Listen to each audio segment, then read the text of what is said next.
What's up, folks? Well, here we are, another episode number 6 for Broad Street South Sports Talk. Of course, I'm Angel. Mike Fuji will be joining me here in a little bit, my co-host, and coming to you live from Tampa Joe's, 9316 Anderson Road in Tampa, Florida. We're pretty much right near the airport, right off of 589 off of Veterans Highway.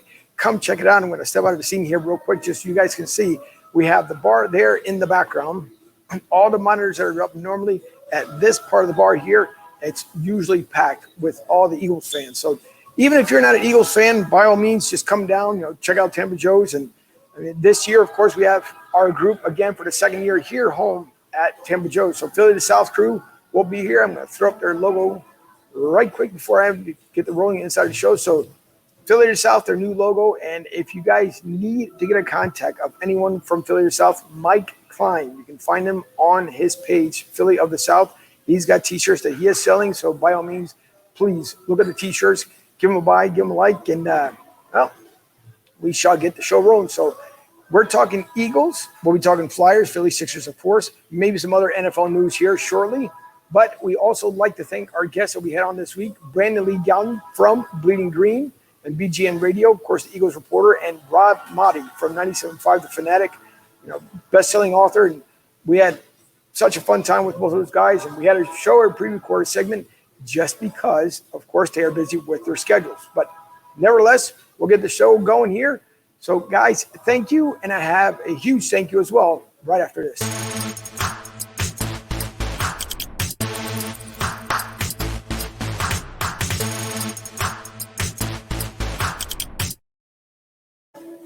So as I said, we have Mike Fuji coming on here. He's coming to join me next, and we are going to get straight into some NFL news.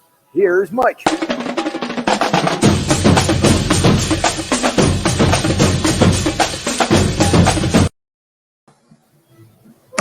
Mikey, how are you back home in Philly? How's the weather?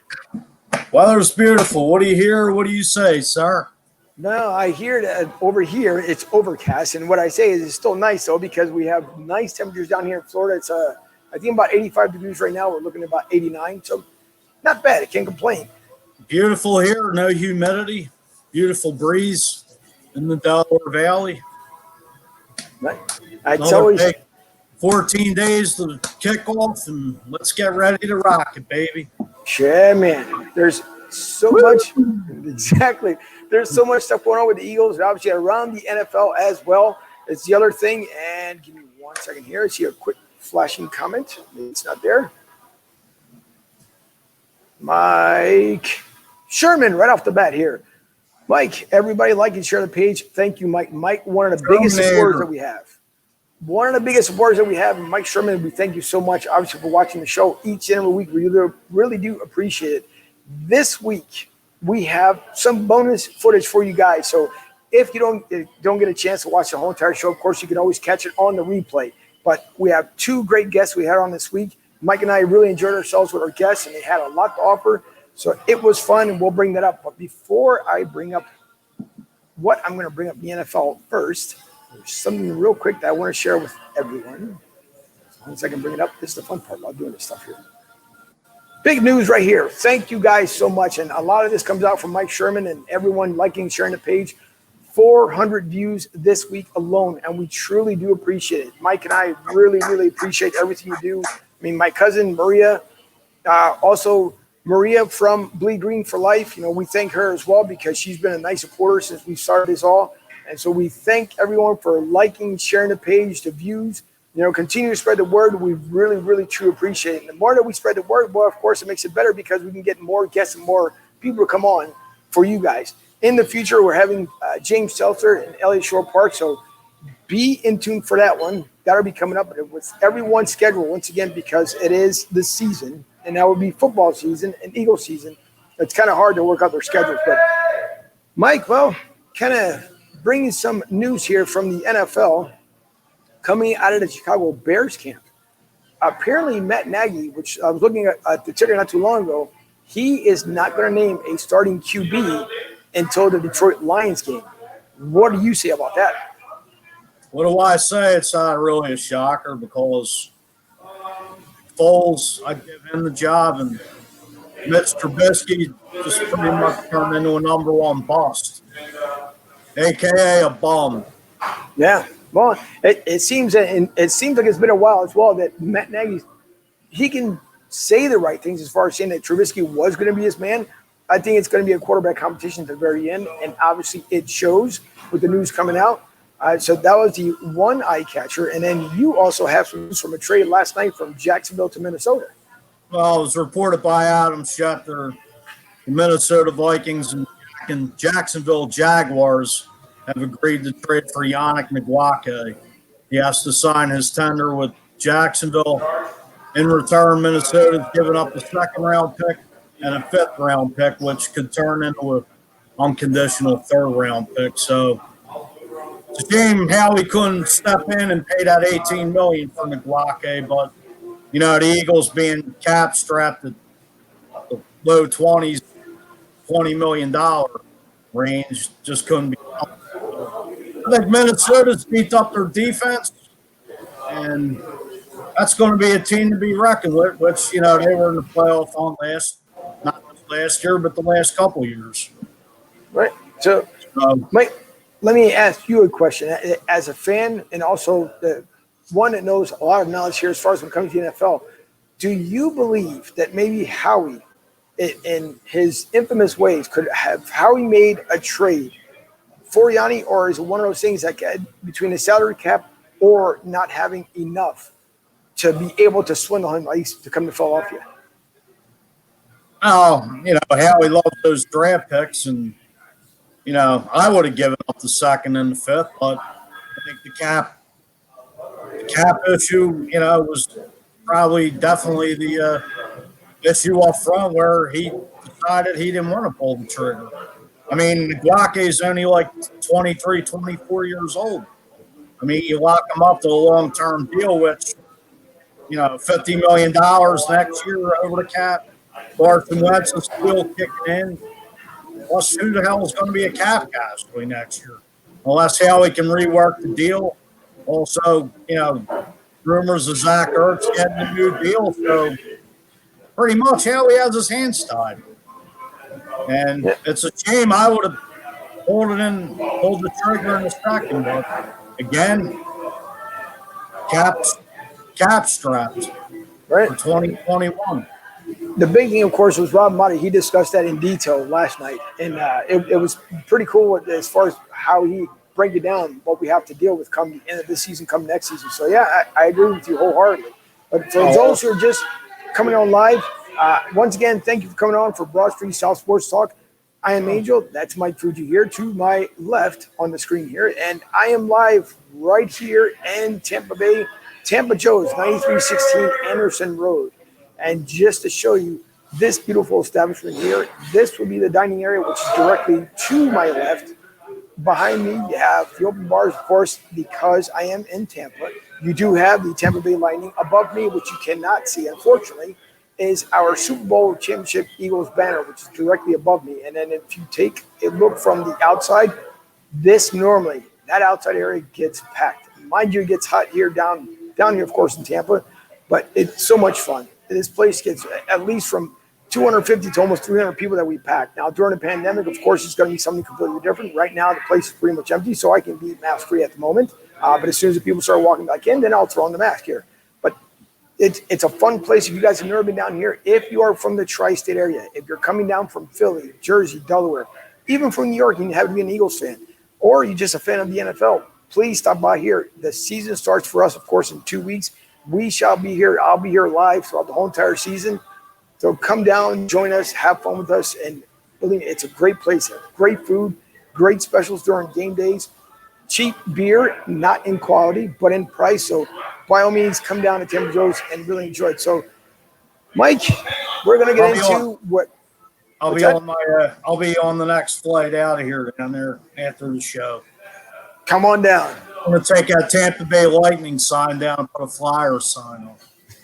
Well, and Eagles, Philly Sixers. Well, if the Flyers can pull it off, then maybe we can make a swap for it. If the Flyers lose, they take down the banner. Well, if the Lightning win, they still keep up the banner. So I don't know. I'll talk to the owner, see what I'm pretty sure he can handle it. If we got our banner up here, like I said, got a button. Is it a Philly sports bar? Yeah, that's what I thought it was. Well, we make it a Philly sports bar. The problem is you got to remember that down here. So one thing and again, we talked about it last night with Rob, is that it's one of those things in Florida. It's so laid back here. It's not like Philly. Philly, you can make any bar a sports bar. Down here, it's very subdued. So you'll have people to come out and they'll enjoy it. There's times, just like I invited people to come on here today to come, enjoy the podcast and come watch the games to the big screens, because there's plenty of the big screens up. But it all depends. Sometimes we pack the house. Sometimes it may not be the case. I'll be honest. But if people can come down here during the Flyers game, it would be phenomenal. But myself and Debbie would probably be the only two people down here watching the Flyers game. So, but I don't complain, because it makes up for it during the NFL season. But we're going to get into our first guest with Brandon Lee Gowton, again from Bleeding Green and Bleeding Green Nation Radio.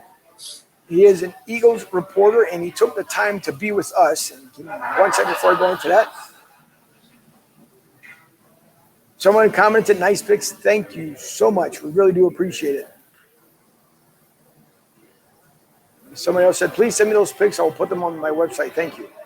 Okay. I don't know who the Facebook user is, but if you can send me an email to broadstreetsouthsportstalk@gmail.com. And when you put street, it's just the ST. It's the hyphen version of it. So broadstreetsouthsportstalk@gmail.com. So send me your email and I'll send them off to you. But again, it's a great and fun establishment here. So Brandon showed, or at least shared, a lot of insight with us, and he is an Eagles insider, so he gets to see what went on the practice field. And we did also discuss some terms that a right guard that wants to go onto back to his left tackle position and what he's demanding. Go figure. Wise guy. Mike Klein. Well, before you brought that, go ahead. I mean, no, it's fine. Mike, I'll make sure I'll get it to you. About the Jason Peters asking for more money as far as playing left tackle now.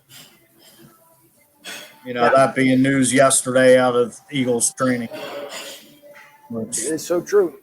Now, this was, now who I know who it is, this was from Mike Klein also earlier. Have a great show today, guys, and go Eagles. Yes, indeed. But Mike Klein, of course, and I will bring him up.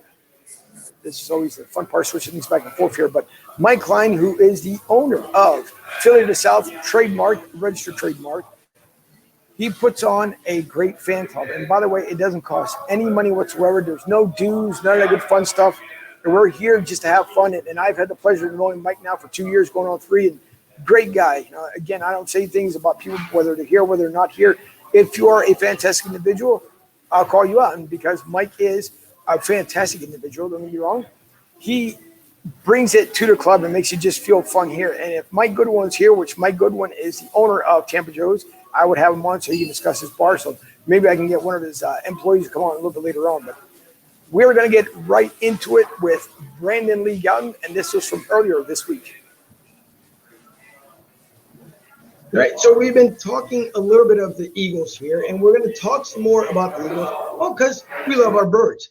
So with us, we have someone that I love near and dear to my heart, a very good friend, Eagles reporter Brandon Lee Gowton. And I will say that this gentleman, if you guys want to see everything and anything when it comes to the birds, follow him on Twitter. It's Brandon Lee Gowton, Eagles reporter, manager and editor-in-chief of Bleeding Green and Bleeding Green Nation. And if you guys need to see exactly what Bleeding Green Nation looks like, as soon as I take this away from here for a second, you guys will see that Brandon is the man.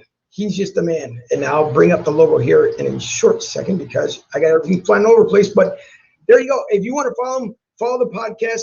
At the end of every week, of every segment, as far as when it comes to practice, Brandon breaks it down with Jimmy Kopensky, and that's another guy that hopefully someday we'll end up having on here. But Brandon does an excellent job for our birds. By all means, again, follow him on Twitter. And without further ado, we introduce Mr. Brandon Lee Gowton. How are you today, sir? Angel, Guys, I'm so glad to be here. It's an honor for you to have me on. Again, Angel, you've been you've been the most like loyal and fiercest Bleeding Green Nation / BGN radio supporter over the years. It is an honor again for me to be here. Thank you for having me. No problem. It's over. See, that's where I felt honored, because it's one of those things where you don't forget family. And when you went through dark times, there were people that were there. You were definitely there. So was BGN. I mean, there was a lot of things, and we had just talked a little while off mic here. But as far as what you guys did for me in 2017, and of course, the rest is history when it comes to the Eagles. But what you did for me, and even Brian Coulter, who was there that day as well, he got surprised. Getting surprised with tickets to go to the NFC Championship game. Holy moly, man! That was just the thank you of thank yous that anyone could possibly give me. And I'm still riding, by the way, that high since 2017. So even though I'm in Tampa, it's still way, way up there. But no, I thank you so much for being a friend for years. Obviously, we stay in contact. I'm still promoting, of course, not because I have to, because I love to promote you. So everyone who watches this, by all means, please follow Brandon, because he tells it the way it is. And like I said, at the end of the week, normally him, Jimmy Kopensky, try to get together when they put their podcast and their thoughts for the week. But some questions, because of course we are into the season. It's probably the worst and or most indifferent season we've ever seen, obviously because of COVID, Brandon. And we've said this now through 5 episodes, that we don't know what the future is going to hold as far as to the NFL. Things can change by the moment, but it's good to see they're still testing. It's good to see the guys a lot of them haven't come up positive yet. My only thing, and I'm pretty sure I'll bring up the question later on as far as when it comes to the travels for what the Eagles plan on doing. So far, how many guys have actually tested positive since you've been at practice? Yeah, it's really been no one since training started, other than Doug Peterson obviously had to leave for a little bit, but that was even before I had been there at practice. So I believe it was it was the 3. It was Lane Johnson who tested positive and confirmed that. Nate Gary, same thing, and then Jordan Mailata. All those guys were on that reserve / COVID list, and they were all eventually cleared. They returned. Again, there's really been no flare-ups. And really, I think across the NFL, there's only like a handful of guys still on that reserve COVID-19 list. So far, so good. The procedures seem to be good in place. Of course, it's all very fragile. Someone being irresponsible can kind of ruin that. And also, we have to see how things go, kind of like you said, once the games start and players are traveling and stuff. But I guess like where the optimism lies is that, it's not a bubble as a league, but every team has their own bubble. And right. If the teams can kind of respect that, and I think that's key to note, because you look at baseball, and baseball, like they don't have a home base. You know what I mean? They're like they're just on the road. Right. They just keep traveling. They travel. So for the Eagles and the NFL teams to have like a home base, I think that kind of helps. And hopefully, that allows us to have a full NFL season. All right. Listen, I hope so, but obviously, like the rest of us, we're excited because 2020 has been just a mess. No matter which way you look at it, it's just been a mess. So there's things that we were looking forward to. There's other things that are going on, of course, in sports today, and that's whatever else is going on in there. But we've been waiting. We've been waiting, and of course, because of the way the season stopped last year abruptly, thanks to a lot of injuries and things just didn't fall our way, we're waiting to see what this team's going to put together. So I'm dying for it. But I want you to, at least from your perspective, how do you think Doug so far is handling everything from the beginning of camp? How's he gauging the team? Does it feel like it's more productive than 2019, or does he feel like they're kind of almost in the same, I don't want to say balance, but almost on the same, I guess, playing field, where they haven't gone up or they haven't gone down?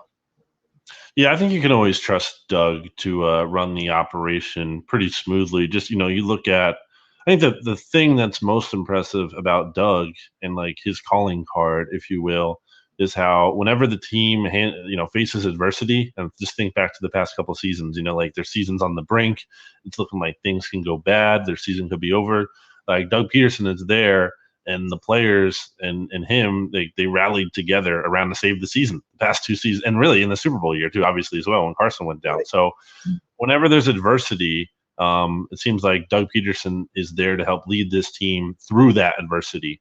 And I think you can even, apply that to now with COVID and everything. I think, now obviously, he had to step away for a little bit there when he had it, but he came back, I think 10 days or whatever it was after that.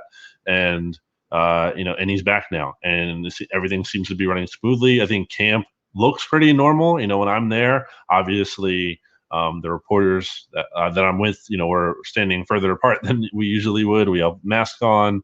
There's differences like that. All the coaches have masks on, assistants, trainers, and stuff. But I think when you look at the team as a whole, it's looking like a normal setup for as much as it can be. And yeah, so I don't really think there's anything kind of too crazy going on in that regard. I think Doug, the team is in good hands with Doug, I think, because again, you just look at what he's done here. I think he consistently gets more production out of less talent. Look at the Eagles were working with a receiver at the end of last year. Right. So I think Doug, they're in good hands with Doug leading the way. Oh, at least that's good to hear. I mean, we all have faith. I mean, every single one of us, and I'm pretty sure, like Mike Fuji here, which I'll let him talk here as far as in a second to add to it. But I'm pretty sure, like last year, there was a lot of frustration, and I mean, all the way around, you looked at it from. Carson Wentz, again, another injury. We're looking at, drop passes, overthrown passes. I mean, it started looking, no offense, a little bit, a little Donovan McNabb-ish with some underthrown balls, some overthrown balls. So there was a lot of frustration that went on last year. And I was happy, actually, one, especially for beating Dallas, but that we were able to at least squeeze in one game last year because we shouldn't even gotten as far as we did. I mean, the run that we made at the end of the season was incredible. And not me being part of it, but obviously the Eagles organization. But the run that they made, I mean, 2 years in a row, you're looking at what we needed to do to get there. And the year prior, of course, we know about how it finished out with New Orleans. That's one question as well that I just thought about. Doug, what was he thinking when we still had, 2:18 left in the fourth. So we still had 2 minutes to burn. We had a 2-minute warning. And it's like the rush to play. Alshon Jeffrey goes through his hands. That's it. It's over. Yeah. So what was he thinking there? Yeah. Oh man. Man, I haven't thought about that in a while. Think he was on. I think if I remember at the time, like they were just rolling, right? I think they were like they were driving down the field. Yeah, and I think it wasn't so much. Yeah, I don't even know it was trying to rush as much as it's like it's like they had them on their heels. You know what I mean? It's like, hey, like we don't need to stop right now because that might get let them catch their breath. Like we're rolling, let's just keep it going. And I mean, Alshon could have caught it, should have caught it, right? Like, it's there, it's in his hands. Like you got to catch the ball. Like he's one of the biggest cap hits on the team. Well, they had the Saints on the ropes in that in that drive during that game. Remember earlier in the year they got blown out when they went down there the first time. Then it looked like a different team in the playoff game. So, shame of it was. I mean, they did lose Brandon Brooks in that game too, early, I believe. And the running game, they just couldn't get Smallwood or Josh Adams going. I mean, to me, Nick kind of seemed like he was in a deer in headlights at that point because you really didn't have a running game, and it was basically the Saints knew they were going to throw the ball. From what I believe. No, I'm pretty sure you're almost right there, Mike. But Fletcher down early in that game too. Yeah, that was big with his foot. Yeah, that was. Yeah, you're right. I even forgot about that one. But you're completely right about that one. The other question, of course, today, which unfortunately we got some breaking news earlier, but I'm going to ask. When it comes to Andre Dillard, how prior to this injury, and I was hearing from between your reports and what was happening out there, he didn't seem, and I don't know, again, because it's been so screwed up this year because there's no OTAs, there's no mini camps, all the regular things that they normally would end up going through. So how did Andre look prior to that? Because from what it sounds like, he wasn't really doing too well from the beginning of camp. Yeah, I mean, I think when you look at the Andre Dillard situation as a whole, I go back to earlier this offseason, even in January, the season ends and there's this talk immediately, like the Inquirer, about how, not everyone is sold on Andre Dillard taking over at left tackle. There was a lot of talk that the team wants Jason Peters back, or there's some within the team that wants Jason Peters back. So there was already kind of concerns from the get-go, and there were some kind of like not like trade rumors and that like he's definitely going to be moved, but like kind of just things out there that he could be available or whatever. Obviously, my podcast co-host Jimmy Kempsky had talked about how there were blow-ups emotionally, with Andre Dillard in his rookie season. We saw the one in training camp last year when he got in a fight with Derek Barnett, but that wasn't the only thing. That's the only thing that media saw, but there were other issues apparently during the season that kind of happened that kind of had, I guess, the team wondering about like, his emotional stability and like his mentality and all of those kinds of things. So I think when you kind of take that all into context and that we kind of entered training camp not feeling amazing about Andre Dillard, like feeling, or at least feeling in the spot where he has to prove it. You don't just give this guy the benefit of the doubt. Like he has a lot to prove. And obviously you look back at his rookie season last year too. And, there were some good games and some good things in there, but he also had some really, really bad moments too. So, and not just a right tackle when he had to move over there, but left tackle too. So, Andre Dillard, I don't think he's had any kind of, prior to injury, like a disastrous training camp by any means. Like he's not like getting beat every play and terrible, but like I don't think he was having like a great or even a good training camp. Certainly not a dominant one like Adam Schefter put out there. That one is it's just not true. It's like definitely not. No one would agree with that. Not dominant at all. And that raises concern because the Eagles traded up for this guy. He's supposed to be your franchise left tackle, and now it might actually help them in the short term because Jason Peters is probably a better left tackle than Andre Dillard is going to be this year. But I mean, it's a big issue because now your depth is worse. You don't know what Andre Dillard is going to be going into next season in 2021. You still don't know if he's your franchise left tackle or not. So it's a big injury. It's a big concern. Brandon, now that Andre Dillard's out for the year, do you see the Eagles maybe going out and trading for a left tackle or signing somebody off the free agent wire? And my second thing is, now with Jason Peters has to go to left tackle, who do they put at right guard? I mean, if Brandon Brooks isn't ready to come back. Yeah, so I think it is going to be it's going to be Jason Peters, at left tackle, and then Matt Pryor, who originally when Brandon Brooks went down before they re-signed Jason Peters, that's who it looked like it was going to be, Matt Pryor. I think Matt Pryor's had a good training camp, and he obviously got some playing time late last season. He started against the Seahawks in the playoff game. I like Matt Pryor. I think he's good. I don't ideally, you probably don't want him starting all 16 games in a perfect world, but if he, that's the situation the Eagles are in right now. So I think they can get by with him, but I still think they need to add a veteran because Jason Peters is going to miss playing time. Like that's a lock. Like we know that's going to happen. I don't know how much. Maybe it won't be. Maybe he doesn't even miss a game because in 2018 he played every single game, but he missed a lot of playing time. Last year he started and played 13 games, so most of them, but he only played like 75% of the snaps total because he'll start a game and then like he'll have to come out on like the fifth play and then he won't return or return until later. So the point is like Jason Peters is not going to be there 100% of the snaps. Like they can't expect that at left tackle, and if that's the case, well then who's up there when he's not there right now? Because right now, the guy they're putting in there, is Jordan Mailata. And Jordan Mailata didn't even start playing football till like a few years ago. And and he hasn't been having the greatest training camp either. So, and he's no NFL experience. Like he's never played an NFL game, regular season. So like, I feel like they almost have to add some kind of veteran. It's not going to be like some kind of crazy big contract or big name move, but they have to add someone out there to give them more depth at left tackle. They were talking about, not to call you off,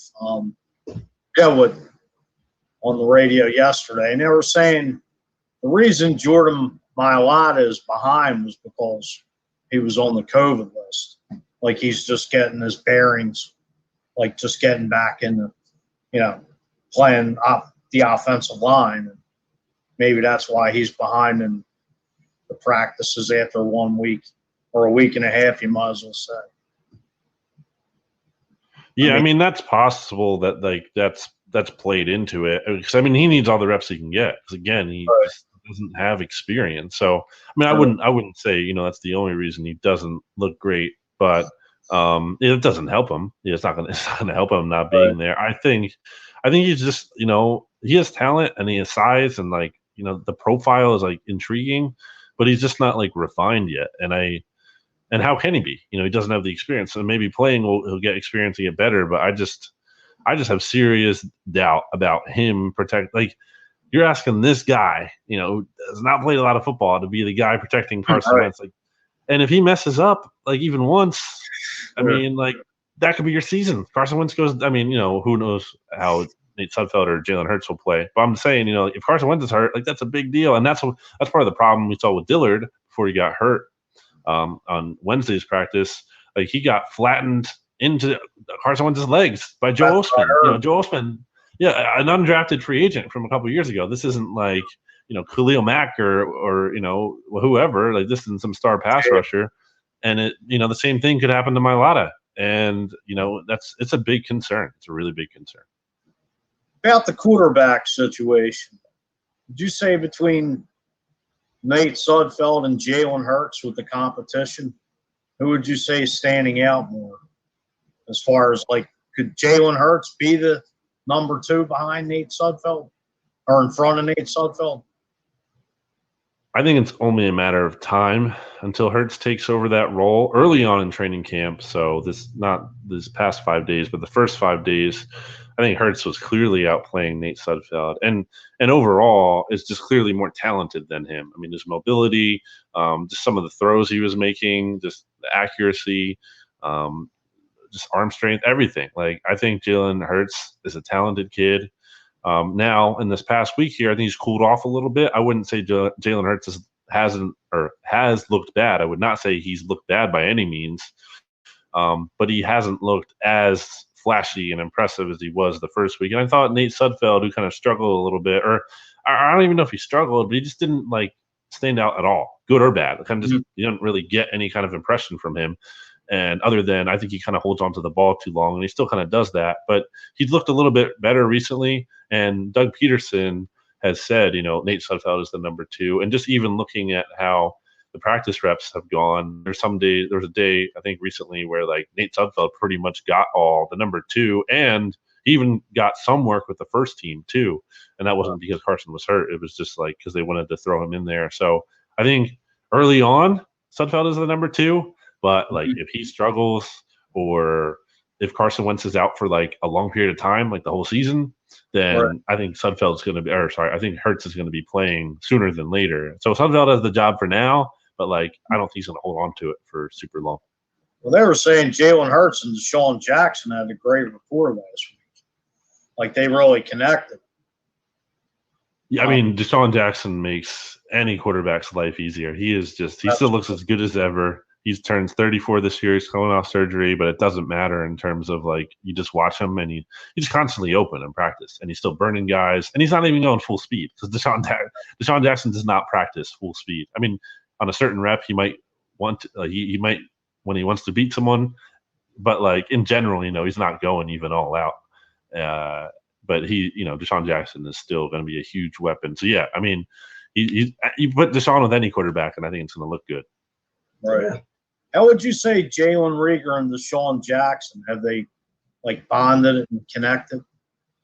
And yeah, I think I've seen them kind of doing their own little handshakes and stuff they got going on the sideline. They have a chemistry, and Reagor's look good. I mean, I haven't seen him so much on deep plays and team drills. He's had some of that on one-on-one, and he looks good. He can definitely burn guys, but the thing that stood out to me the most with Jalen Reagor is that he's he does not struggle to make tough, difficult catches over the middle of the field, which you might not think because he's a smaller guy. He's really strong, and he's been basically uncoverable in slant routes. I feel like Carson Wentz is always connecting with him on the slant, and there's nothing the defense can do about it. Right. What's your take on Quez Watkins and John Hightower? So I think they've both showed potential. Definitely encouraged about their long-term outlook. I would put John Hightower, who was drafted ahead of Quez Watkins, above for ranking the two there. And not just because of where they were drafted, because he's looked better. Like John Hightower's made some highlight plays, like deep down the field, diving catch, leaping catches, contested. I don't think he's dropped a single pass in training camp, at least from what I've seen. I've been really impressed by John Hightower. I think he should be a little bit further along because he's kind of on the older side for a rookie. 24. I think Quez Watkins was only like 21 when the Eagles drafted him. So there's a couple of year difference there, and that could also explain why he's ahead of Quez Watkins. He's a little just more developed as a player, and then physically, his body as well. So I've been impressed by both of those guys. I think John Hightower is a little bit more ready to contribute right away. But I would say Quez Watkins is probably, the speedier guy. He's the faster guy. He might be the better deep threat. But I think Hightower is a little bit more well-rounded. I think the sky's the limit for both of these guys, even though it's training camp. With no preseason games, you really can't tell until week one what, when the season starts, what they're capable of bringing to the table. No, absolutely. I agree because I think with both, it's good to hear about Hightower. Quez Watkins, I think he was the more skeptical one that I was thinking as far as that we brought in from the draft. Deshaun, though, I seriously hope that it's his year because it's been the injury bug. I feel bad for him because it has plagued them last year. And none of us saw it coming more than the obvious. The last time I saw it that I see or would see Deshaun was when he came here to Tampa the year after we won the Super Bowl and burned us when he had Fitzmagic as the quarterback. So that's what I'm hoping he's going to do this year to everybody else. But in case you guys are joining us, we have today Brandon Lee Gowton from Bleeding Green Nation, editor-in-chief, also a co-founder of BGN Radio. There it is. There's the logo himself.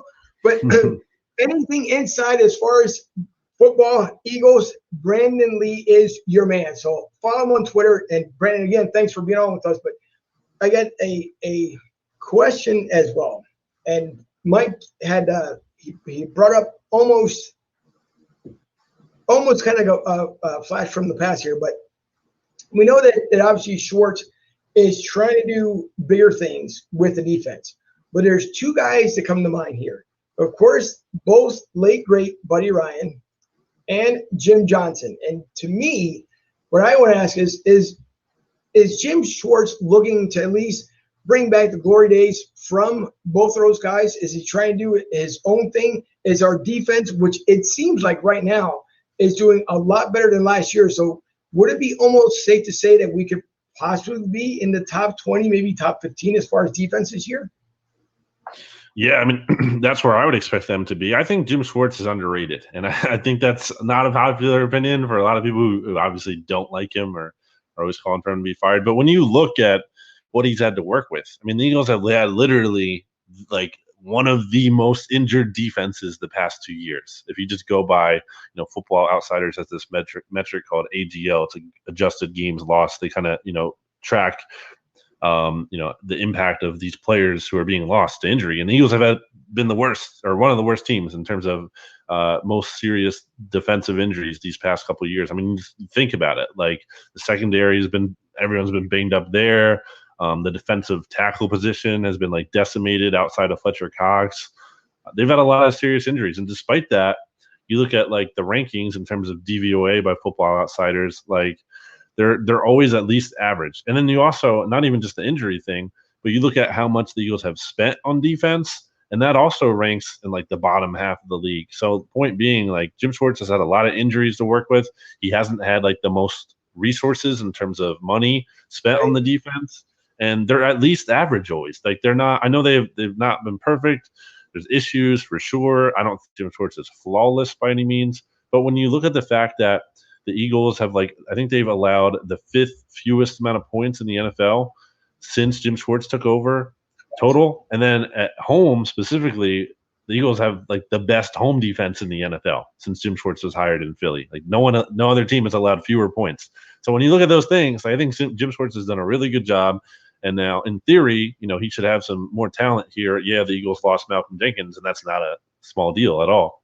But, they added Darius Slay, who can be a shutdown corner. They added Javon Hargrave, who could beef up this defensive line, and hopefully he can get healthy. Obviously, he's been hurt right now. So I think this defense can take another step forward. I mean, there's also Will Parks. I think Avonte Maddox is playing well in camp. Nickel Roby Coleman is an underrated signing by the Eagles. He's looking really good in the slot. I think, I don't know if they're going to be top 5, but I think this is like a top 10 defense. I definitely think they have potential to be a pretty good unit. I think if you can pair this defense with a really, really good offense, then I think you're cooking. I don't think the defense is good enough to carry the whole team if the offense is not good enough. But I think, again, if this offense can be really good, I think the defense is going to do their part to force some turnovers, give the offense some short fields, some extra possessions to work with. Overall, I feel good about the defense. Brandon. That's good. Good, Angel. Go ahead, Mike. I just had I have a question about 2 guys. What's going on with Crayvon LeBlanc? I think this guy was a great pickup by Howie/Joe Douglas 2 years ago down the stretch. Like, this guy came in like gangbusters and was just like a beast. I mean, how's he looking? I mean, do you think he's going to make the team? Oh, yeah, definitely going to make the team. Strap is looking good. Love the personality he brings to the team, too, the energy he plays with and just brings on the field and in the locker room. It was a little interesting when the Eagles did sign Nickel Roby Coleman because I thought they were just going to give the starting job to Crayvon LeBlanc. I thought, he's played really well and he deserves the starting slot job. But, so it's kind of weird because I don't really think you're going to see LeBlanc on the outside at all. Isn't really taking a ton of reps in there. He kind of is with the backups at some points because I think the Eagles want to give him, get him comfortable if he has to play out there. But he's not going to be starting by any means. But that doesn't mean he won't be on the field. The Eagles, they like to use a lot of different defensive backs and dime and nickel and big nickel and different formations. So we could see Crayvon LeBlanc rotate in. And then, again, just going back to injuries, with the way this team gets hurt, I mean, they might need him to step up at some point. So even if he's not starting, there's still value in having him around as a backup. Would you say Sidney Jones makes it, or yay or nay? I don't think he should because, he's I think today is like the 8th or 9th straight day. I guess it would be 8th straight day of practice. He didn't participate in team drills. He's not going to play special teams. So if you're keeping him as like a deep backup, like, where's the value in that? Those back of the roster guys have to play special teams. And to me, from what I've seen, Craig James has been decent. Like, I think he's had a solid training camp. He's made some plays. He's not perfect, but if we're talking 5th or 6th corner, I think he's earned his spot on the team because he's also really good at special teams, and he's going to be playing those. Again, those backup guys you have to play on special teams. Like, those are those guys. And so I think it's just kind of like, what are you really hoping for when keeping Sidney Jones around? Because you're hoping for that breakout, but like, you can't count on it because he hasn't been able to stay healthy. And then even when he has stayed healthy and he's been on the field for extended periods of time, he's gotten benched or, he's struggled a lot. So at some point, I feel like you kind of just have to trade him and move on and get what you can for him because I don't think he really helps this team. And I don't think you can keep him as a deep backup because he has to play special teams. So I'm kind of ready to move on from Sidney Jones. How would you say the linebackers? I mean, Davion Taylor, Sean Bradley. Is there like anybody standing out? Yeah, I think both Nate Gary Nate Gary will be the Eagles, primary starting linebacker. The coaching staff really trusts him. But then, the other 2 guys beyond that, the Eagles are only really going to play 2 linebackers most of the time on the field at once. But I think, and my co-host Jimmy Kempsky has kind of talked about this, it could be a rotation of like Duke Riley, who the team likes, and he's more of an athletic kind of coverage, able to play in coverage kind of linebacker, a modern NFL linebacker, if you will. And I think if you're playing kind of like a team that's a little bit more pass heavy, you can have Duke Riley out in the field because, you're going to trust him to be able to run around and cover. And then if you're playing a team that might run the ball a little bit more, I think TJ Edwards is a really good run defender. He's a very smart player.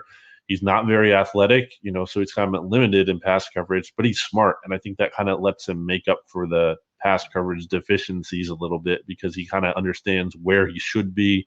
And, he's just that. He's just a smart player and understands positioning. So I think those are the top three guys: Gary, Riley, and what was the other one? I'm blanking on TJ Edwards. Sorry, totally just blanked. Right. And yeah, as far as Davion Taylor and Sean Bradley go, I think Bradley's more ready to play now. He's just more experienced. Davion Taylor only, he wasn't able to play like high school football, and I don't think he's there quite yet. And he even admitted that. Talking to him in a press conference, he said like he's it's a big adjustment. Whereas Sean Bradley, he played at Temple. He's called the defense, and he brings a swagger. So I think Taylor just isn't ready to play yet. He's super athletic and intriguing, but he just isn't ready right now. Okay. The other question, of course, that we have, and it's kind of like a two-part here, but you have this guy, Jalen Mills, which seems like this year he's come, a whole different, almost like I don't know if you want to say like a 360, which it almost seems like, compared to the last two seasons with Jalen. And I think now the maturity level is coming in, not saying that he wasn't obviously mature, but I think he's finally grown into his role. And maybe with Malcolm leading out to New Orleans, it seems like obviously he has changed that mindset. But have you learned anything different than us on why Jalen felt like he needed to step up? Or did he start feeling the pressure that if he wasn't playing at his position, could have been let go this year by the Eagles organization? Yeah, I think Jalen thought he was going to kind of get a big contract in free agency, really. That's what he was hoping to get, especially at cornerback. But then, obviously that option wasn't there for him, or he would have taken it. And it shouldn't have been there because, he came off the injury. The Lisfranc, he only, returned in like week 7 of this past season. And I thought he did, okay at corner, but, not enough, again, to earn that big deal. So he kind of, got in the spot where, all right, like, what are the Eagles going to do with him? Because Jim Schwartz loves Jalen Mills like a lot. And Jim Schwartz wants to keep Jalen Mills around. And obviously the Eagles felt like they wanted to move on from Malcolm Jenkins and they needed a replacement. So, they went back to the fact that Jalen Mills played safety at LSU and they felt like he can make that switch. And so far, so good in training camp. I think Jalen Mills has looked pretty good. You can kind of trust him in coverage against those bigger guys like a Zach Ertz. Right. Obviously, run defense will be a big test for him when the games are live. He's a willing tackler. There's no question about that. But, it's kind of the run fits and kind of just positioning. And also one thing he has talked about, like his biggest issue or concern for himself is communication. So I haven't noticed any kind of, like busted coverages or, guys running wide open and in confusion in the secondary in practice. But, that's practice. And we'll see how the games go. And that's going to be a big issue. Him communicating with the other defensive backs, kind of helping get guys lined up, but also, kind of understanding on the fly adjustments and figuring out, who should be where and, who does this if a certain thing happens. So that has to be worked out still. And, we'll see that tested in the games. But so far, I'm encouraged by what I've seen out of Jalen Mills. And I think he's making a good start on this transition from cornerback to safety. That's good to hear because, I know that the corners have been an issue with us for the past couple seasons, at least with the Eagles. And it's not like, again, we're looking at the salary cap, which, it's not in our favor. But there's also not much out there as well either that the Eagles can do. And I don't know how much we can do as far as trade bait, who we can, I guess, contracts let go to try and lower those numbers down to get a big pull, which God knows even how we can do that anymore. But I'm glad that at least if anyone stepped up, it's Jalen Mills because we've had issues. We've definitely had issues with the corners, but that could be at a whole different show another time because that sometimes I'll get my blood boiling. But the other person that I want to ask about was, of course, Josh Perkins. And from what I understand, I believe that's another injury bug that's come down with Josh Perkins. Yeah, Josh Perkins is out for the season. I don't know how he got hurt. We'd never really found that out, but he's done for the year. He was going to probably be the third tight end on this team if he was healthy. And now kind of, begs the question, what are the Eagles going to do? Because you have Zach Ertz and Dallas Goedert, and those are your two guys, and they're probably going to be playing a lot. So in theory, you want a third guy in case one of those two goes down so you can still play 12 personnel could be Noah Tangiai, undrafted rookie free agent. He's kind of I don't think he's done anything too crazy impressive, but he's been like reliable. He's made some catches, and I guess he's making some progress as a blocker. So it could be him. The Eagles could kind of look and see, if a team cuts a tight end that they like and kind of want to add as that third guy. So I definitely think they should be looking at that spot. Even a name that we've talked about in BGN Radio, Jalen Samuels from the Steelers. Kind of like a tight end, fullback kind of hybrid kind of guy. If he gets cut, which I've seen some Steelers roster projections that have him off the roster, so he might get cut, or maybe you can kind of trade Sidney Jones for him or something like that, or a late round pick. I would definitely be looking to kind of add another guy there if the opportunity arises. So I definitely think Perkins getting hurt it forces the Eagles to make a decision. Do they roll with the young guy? Do they add someone else? They kind of have to, figure out what to do there. That's good, at least. Well, we had just a couple questions left, but we know you're a busy man, and we really appreciate you coming on. And again, if you guys are just tuning in and you can watch this on a replay, we have, of course, again, it's almost like an idol for you. It's the way I feel, but Brandon Lee Gowton from Bleeding Green Nation.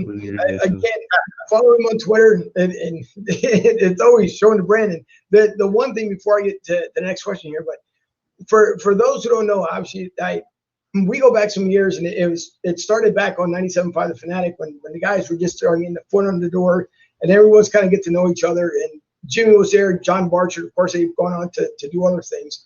Jimmy will go Birds. John Barcher has left media for temporarily, but going back, and this kind of gives me that same feeling of being in that room. It's just Jimmy going nuts as far as answering, being a part of the show, going back and forth. So it's almost nostalgic for me. So again, thanks for being on. But the one thing that is going to kind of drive us here, that we just again found out that there's not going to be, at least the beginning of the season, any fans in the stands, according to what came out today by the governor. I'm assuming the state of Pennsylvania. But which leads to this other thing. And this other thing is called crowd noise. Now, what I don't like about this crowd noise is that supposedly they're going to pump it in. I guess that's been the talk, that they're going to pump it in like they've done with Major League Baseball and the NHL. What I don't like, and Mike may agree with when it comes to this one, is that Atlanta just got busted less than 2 years ago for pumping in crowd noise with the crowd they already had in the stadium. If you allow that to happen, how much will the advantage team or the advantage for the home team have? Because basically the NFL could set a standard and say, okay, we're not going to go past, let's just say, 20,000 decibels. And they say, okay, yeah, we're listening. But now they crank it up to 30. And so the O-line can't hear the calls. What's your take on if they allow this crowd noise to be pumped in? Yeah, so the latest thing I saw on that was like Kyle Shanahan, the 49ers head coach, said something about how like it's going to be like you can have the crowd noise, but like once you turn it on at the beginning of the game, you can't turn it off until that game is over. Well, it's like I don't get the point of that. So like, you're the home team, and then you have crowd noise when you're on offense. Like, you don't want that. I just don't get it. Like, I would rather have no crowd noise at all than have. So that's just I don't know. I don't think what they have going on, or that if that's the proposal, and Kyle Shanahan is saying this, like, I just don't think that's good enough. Or if I'm a home team, I would rather just be silent than have noise. That like I don't just this fake like who's that even benefiting? It seems like it's just hurting both teams, and I don't really get the point of that. I would just take my chances and just have the silence. I don't think the fake crowd noise is at least that's not the way to do it to me. Right.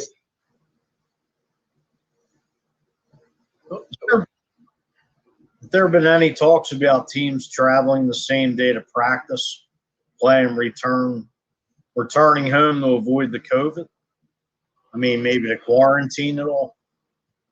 Yeah, so I guess I don't fully know still how they're going to work out the travel. I mean, it just seems tough to travel day of, unless it's close, if like the Eagles are going to play the Giants, obviously, up the turnpike, that's one thing. But like, I can't see them like flying out to San Jose, where the 49ers play, and play that same night that the day they flew out. Like, that's just, I don't think that's going to work. So I mean, I think travel schedules will, I'm sure, be altered and different, and they're going to try to limit the amount of exposure and everything as a normal season. But yeah, I mean, you can't do something crazy like that where you're just traveling out the same day for a long trip. I can't see how that works out. I thought maybe they could just. I know that the schedule's being out in the season 2 weeks tomorrow, 2 weeks tonight.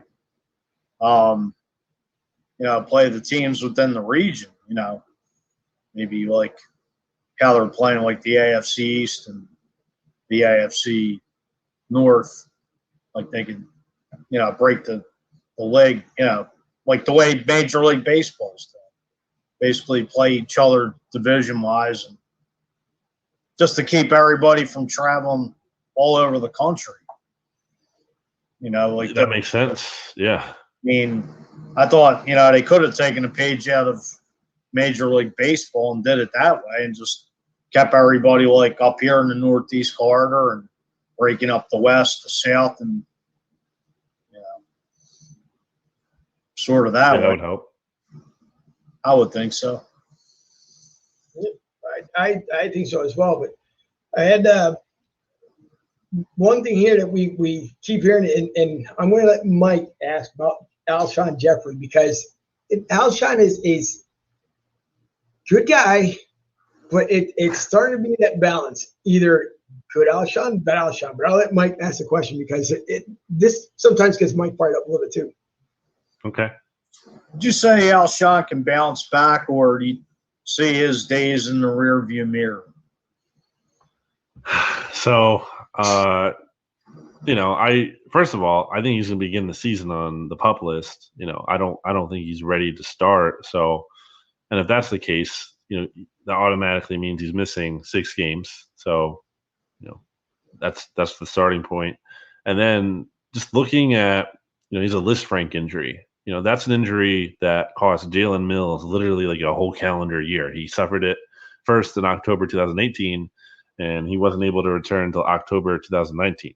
So, I mean, Alshon suffered this injury in mid-December last year. So, like, to me, I feel like you can't even really count on until, we're talking about November or something, December here, And he's 30. He's coming off a season where it was his worst numbers of his career, aside from his rookie season where he wasn't even a full-time starter.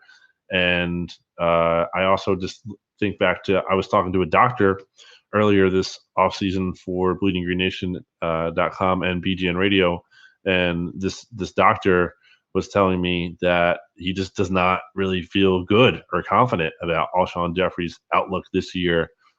Even if he is able to return sooner than expected, he just thinks he's going to be limited, his mobility and everything. So the Eagles, I know they feel like Alshon has a chip on his shoulder and has a lot to prove. So hopefully that's true for him, and it's a good motivator. But when I look at all the signs, like, I just don't feel encouraged about what he can give you this year. And also, here's the other key thing to ask: like, how does Alshon fit in? If these rookie receivers who are playing well in training camp, which they are right now, like, and the offense is humming and the team is winning, like, are you going to just force him back into the lineup? Like, I wouldn't. I don't see how you could. Well, maybe you save him for the stretch run, come November.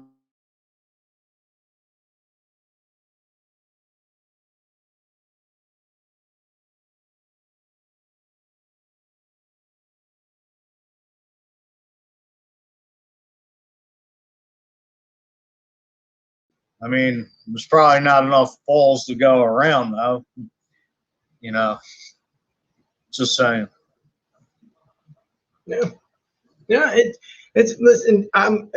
There's one more question there are 2 more, but there's one more, and I think if you don't mind, I'm going to save it for next week, because I think I want to see how this week ties in as far as the players and maybe a little bit of salary capish. So I'll save that one for next week. But with Alshon, I think me personally, I could just, I guess, come on and say, I think he's already run his course. He did the job that he was supposed to do here in Philly. I don't foresee him, unless the Eagles are going to use him as I don't know, maybe a third down, if you can use him for that, or maybe second and short. I'm not too sure where Alshon's going to come into it come this year. I think I'm in agreement with Mike, is that I think he has run his course, and you're right. He should be on the pup list to begin the season because I don't know. I don't expect much from him. I'm not getting the same warm, fuzzy feelings that I did back in 2017. It's just one of those things like, he's like that fun toy that you had and you just played with and you enjoyed. And now it's like, okay, thanks. Here you go. Back on the shelf you go. Oh, just the way I feel. Go ahead, Mike. if you remember when he came in here, he was like, oh, Carson's going to be the MVP. And, oh, I want to play with Carson Wentz. You know, he talked him up like the undisputed MVP that Carson Wentz should have been. And to me, Brandon, I just get fired up because to me, hands down, Wentz was the MVP, no question. Brady shouldn't have got it. We got Brady in the end. I mean, but still, it's like he just came out like gangbusters, and not to get off the Alshon Jeffrey thing, but, you know, he taught Carson Wentz up to be like, you know, put him on a pedestal, and then all of a sudden everything went, the honeymoon was over. But what can you do? It's in the past, and here we are 4 seasons later. Exactly. Things change quick. Yeah. But Long ago. I wanted to ask you on the final thoughts, and I'm getting this because I like, and I used it in the segment last week with you and going back with Jimmy. Your thoughts as far as like this week, what you've seen so far leading up to today, and maybe even up to tomorrow, but how do you think the players have done this week compared to the same time last week? And the other thing is, like, I guess, which rookie seems to be standing out the most, even coming from, last week to this week? Who seems to have like that top spot right now that can say they can guarantee make the team? Yeah, I think, we've seen some encouraging things. You look at, again, the defensive backs. Like I've talked about how the receivers are looking good. I don't think that's because the defensive backs have been looking bad, because they made plays too. Obviously, again, the receivers have been looking good. I think Carson has kind of been – there's some times where, the accuracy isn't there where you want to see, but he's made a lot of good throws too. So a lot of things to like for him. The offensive line needs to be better. It's not good enough right now. But the defensive line is taking advantage, so they're looking good. But I think that is partly helped by the offensive line not looking great. So you can look around, and there's positives and negatives to be found. I think when you look at the rookies, it has to be Jalen Reagor, number one. I mean, especially too, because this is the guy who's going to contribute right away. We can talk about John Hightower looking good, but he's not going to be a starter, at least from the jump. So, and Jalen Reagor, I think, is. And he looks like he can help right away. So I have to put Jalen Reagor at the top. I ranked all 10 rookies for a thing on Bleeding Green Nation in the comments recently, and I had Jalen Hurts number 2 just because he looked so good last week. Again, he's kind of cooled off a little bit, but he's looked good. I think I might have put Hightower 3 just because he's impressed. But yeah, I would say Reagor for the top spot right now. He looks like the real deal. I know obviously a lot of people had questions about the Eagles drafting him. I had questions about it, and obviously again too, we need to see improvement in the game action before we take this for for what it is, for practice right now. But yeah, I'm encouraged by Jalen Reagor. Well, Mike, is there any is it Jack Driscoll that Doug Peterson was like raving about last week? Yes. Is he a tackle or a guard? Right tackle, mostly. I think he's played a little bit of right guard too, but mostly right tackle. I mean, with these injuries and this offensive line being in shambles right now, is there anybody like Jack Driscoll or another offensive lineman backup that could step in if need be? God forbid if somebody goes down. Yeah, it's possible. I wouldn't think it would be, if Jason Peters goes down. I don't think they're putting Driscoll at left tackle just because, they've been having him. He's more experienced on the right side, and I just don't think he kind of fits in at left tackle there. He just doesn't have that mold of the left tackle where you have Prince Tega Winogo, another rookie, that the Eagles drafted on day 3 this year. And, I guess he could be like, it's possible that he could be that guy, but, he's a rookie. And he's also he's not as inexperienced as Jordan Mailata, But, he was coming from Nigeria, and he didn't have, like, the most extensive football background either. So, like, I don't really know how he's ready to play right now, but I think he's got some potential. So, I mean, those guys are options. They're in the mix, but, like, I don't think you want to get to those. I think, you'd almost rather sign a veteran right now who's ready to play and help right now and contribute in the short term. I think those guys have long-term potential, but I don't know if they can really help, like, right away, especially at left tackle. Would you say there's any diamonds in the rough that could stand out on this team? I mean, offense or defense, if you had to pick somebody now.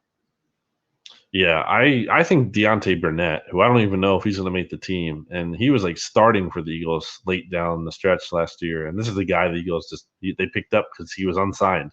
And basically Josh McCown told him to sign him because he had looked good at the Jets, and he did. And he's not, like, the most flashiest player because he doesn't have impressive size or athleticism or speed or anything like that. But he's just a good football player. Like, he gets open, and even if he's not open, he's making contested catches. He had another great play. He basically, like, mossed Crevon LeBlanc along the sideline in practice today. Like, Deontay Burnett, like, deserves to be on this team. And I don't know if he can, because I don't know if the Eagles are going to keep 7 receivers. He's only 22 too, so he's pretty young. I mean, again, John Hightower's 24, so that's as a rookie, and he's a couple years younger. So I like Deontay Burnett a lot. I think he deserves a spot on this team. He wouldn't really even play so much probably, even if he did. But I mean, I think he's probably at a better training camp than Greg Ward, and that's not to put Greg Ward down because I like Greg Ward too.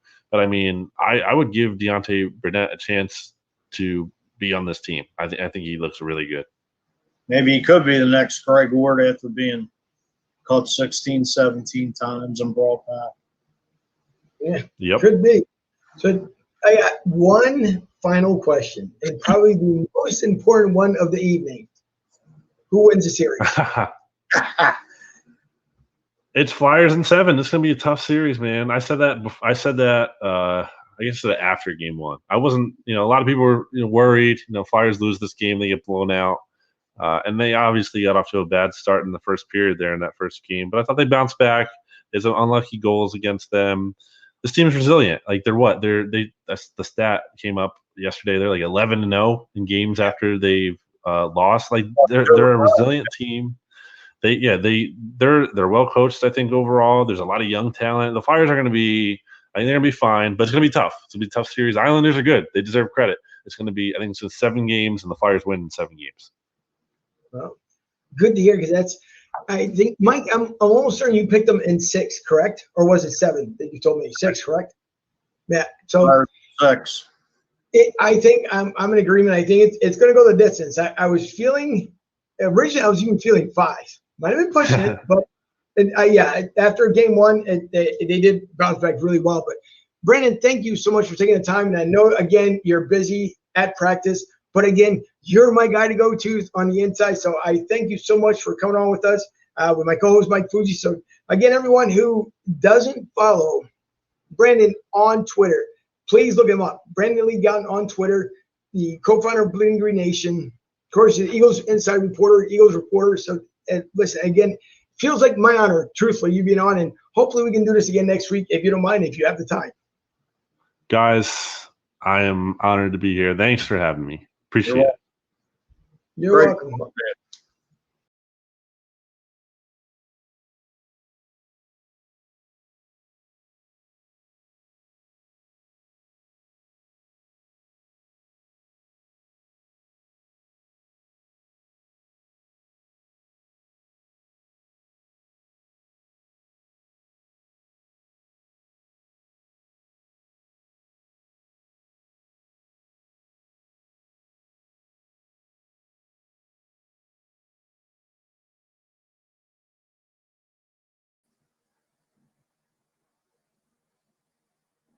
Can't hear you.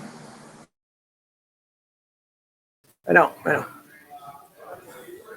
Once again, I see. I did it yesterday and did it again today. So, but on a quick breaking news here, of course, this is what happens when you have 50 million controls to deal with. But it's on there. But I can say that I can hear you. I can say that Mark, good Lord, that Carson is injured, and he went out on a apparently out of practice today with a soft tissue injury. I'm not too sure what exactly that means. The only thing that I'm fearful of, once again, here we go with Carson Wentz, and it may be something minor, but the minor things usually turn out to be something major. So I don't know if you've seen anything any different. I got it, I guess, from I Googled it, and a soft tissue injury just said could be ligaments, tendons, or muscles. So who the hell knows? so At this point, he's out. right. Taking So then over. it almost leaves.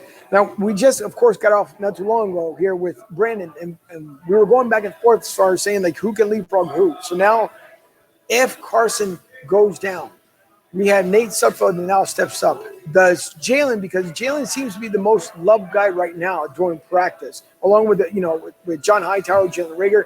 But let's just say if they decide to leapfrog Jalen, I mean, this could be a very, very interesting week coming up. I don't know how long that he'll be hurt. I'll hear from Brandon later on today, and I'll find out, and I'll share the news with everybody. But not looking too good so far for Carson, and I hope it's not because, of course, that O-line that he's been complaining about. The guys are just kind of pushing through that line, so it will be interesting to see.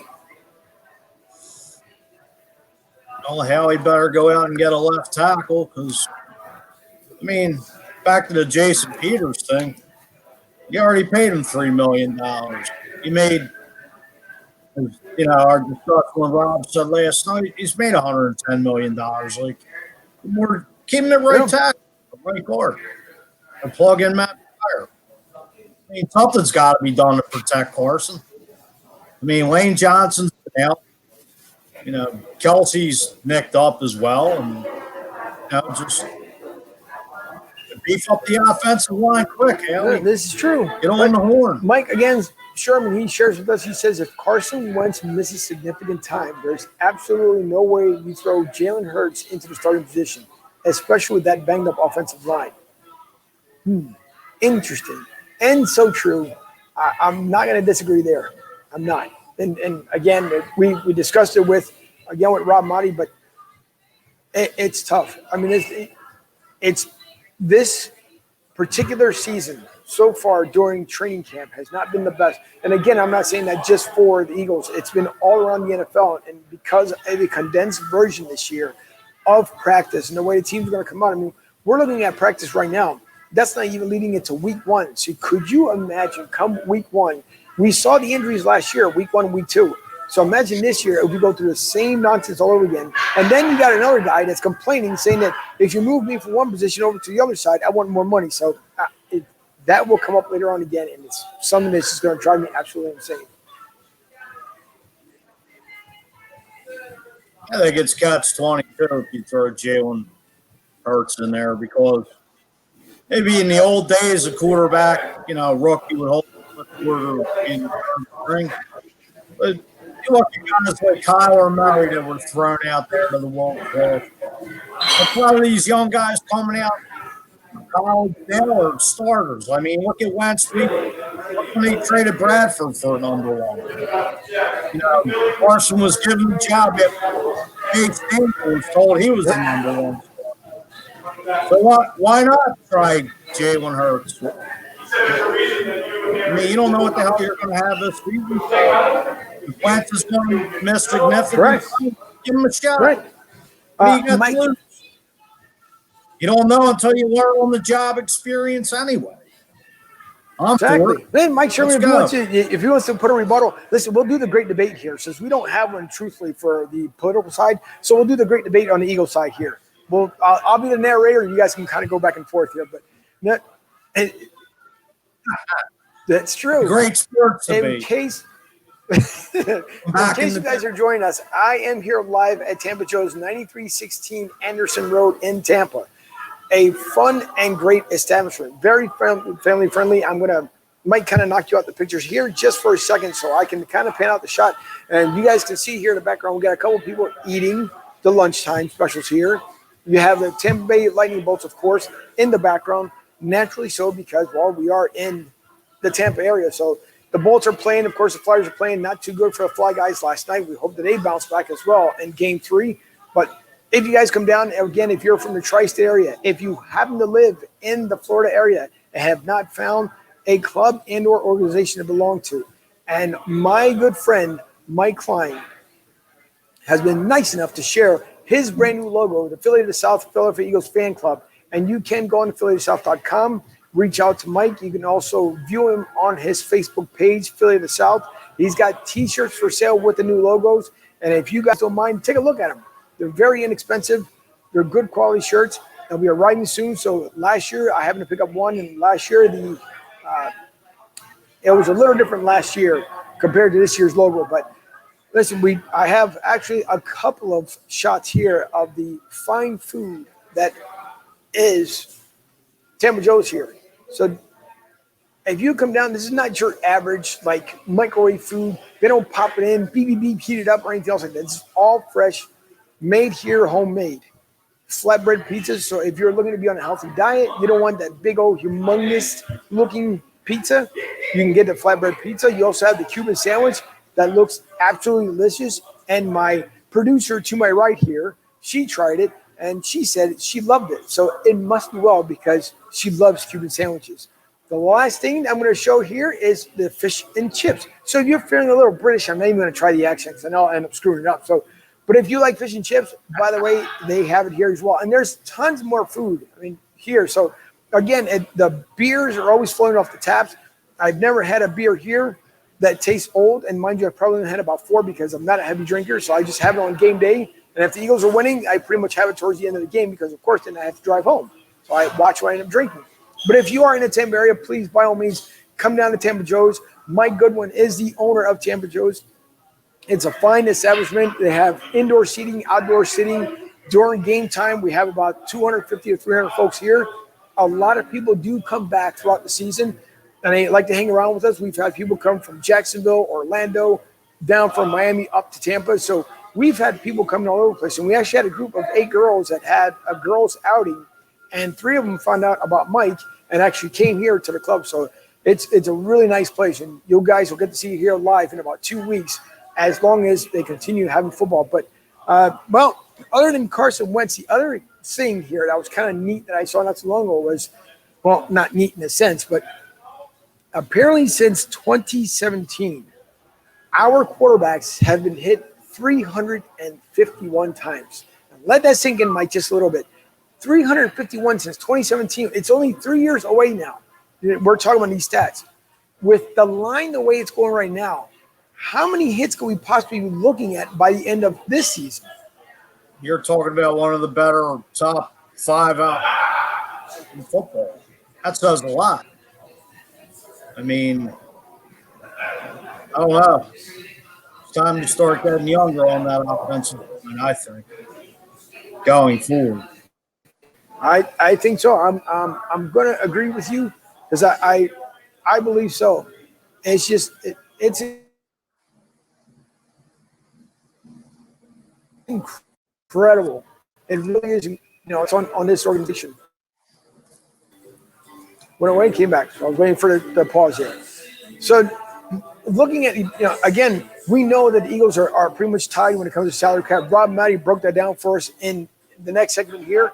And he talked about a lot of what the Eagles can and cannot do thanks to the salary cap. Next year, supposedly, it's supposed to come up a little bit higher, I believe, I forgot what the actual number was. I don't know if it was 5 or 10 million more after the CBA they talked about last season. So I don't know how much this organization is going to be able to do. I don't know how much can we beef up our offense, let alone the defense. And Brandon Lee talked about it beforehand. As far as with Jim Schwartz, what he's been handed and what he's done with his defense, I look at least, and we talked about this earlier as well, that I look forward to at least the Eagles being top contenders. And I mean from ranked 20th to 15th, and I don't see why it couldn't happen. So I believe that we can be up there as far as the defense. So I don't know what your thoughts are. Well, I think, the defense, they've made a lot of upgrades, bringing in Javon Hargrave,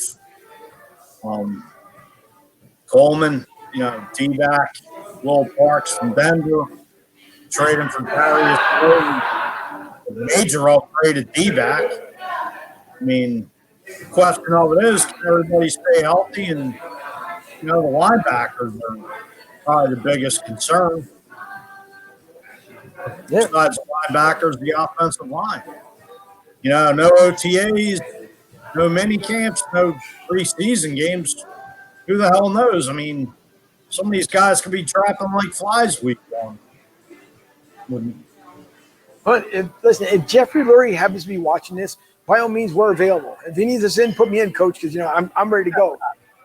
What position you going to play? Good question.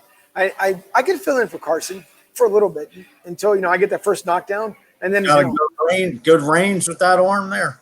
Yeah. I do in Madden 2020. My arm is excellent. Believe me, I can throw it at least 80 yards, so no problem. Today, I would go maybe 30 yards if I'm lucky. But you creep up there in age, and that's what ends up happening. I'm retired. I can't compete with retirement now. Wait.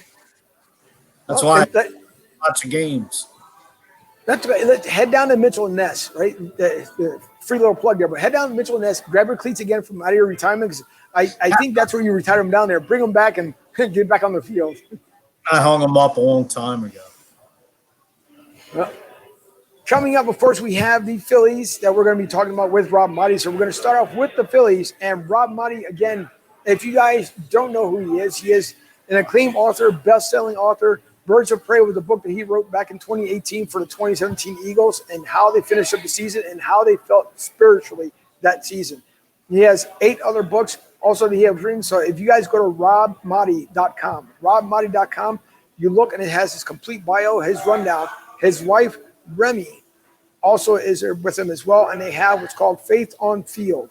And what he was telling us was that he was planning on expanding that to different networks, and he will let us know exactly when and where the network's going to be. So a great guest, and he had a tough day, a very tough day. We talked about, you and I and Rob talked about it prior to coming on air. Tough day on the phones, but we handle it completely different. And, well, we do talk about some social issues, but we spin it on a good way. So we'll go right over to Rob. First talk. What we're looking at is obviously the Phillies. We've talked about the Eagles a little bit, and we're going to go back to the Eagles for a little while because we've had some news, obviously, with one of our members that was brought back as a right guard that wants to move over to the left side. But we're talking Phillies, and who not better to talk Phillies with? Coming up with us on the show, Rob Maaddi. And Rob, if we want to talk about Rob himself, he's a Christ follower, a speaker, best-selling author.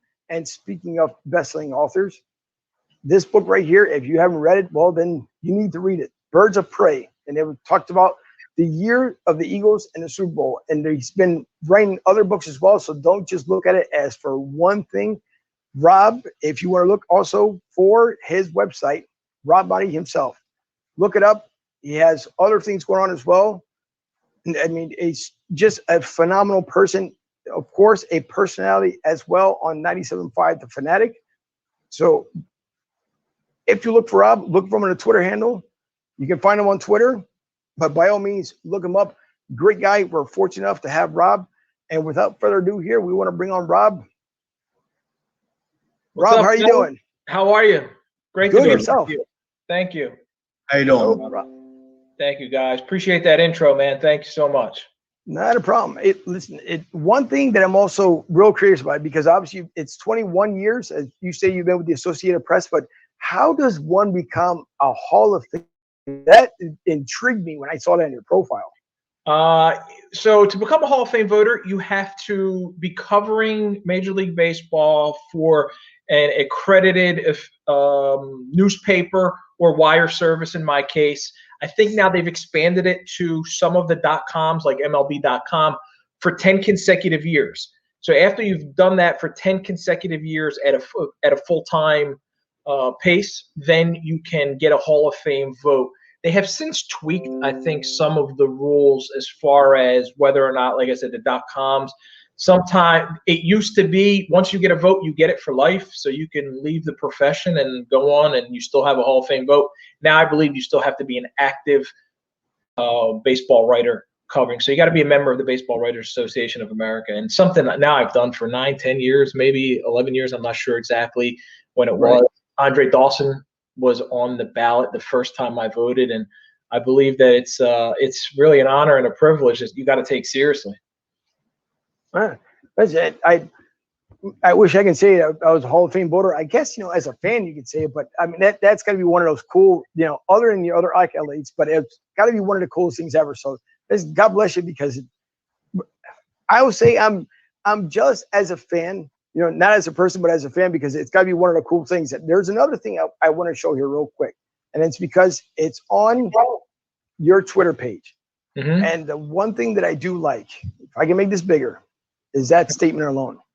I mean, if you look at it, there's a lot of things that are going on in this world right now, and that could be not more than the truth. And there's another thing, of course, that I would like to show to everybody, and it has to deal with, as far as Mrs. Remy, because there's on her Twitter handle, there was a message that she put down there. It may be a couple years old, but it holds true to today, and I want to show that right now. Everything that's holy, think about everything that's beautiful, everything that is positive.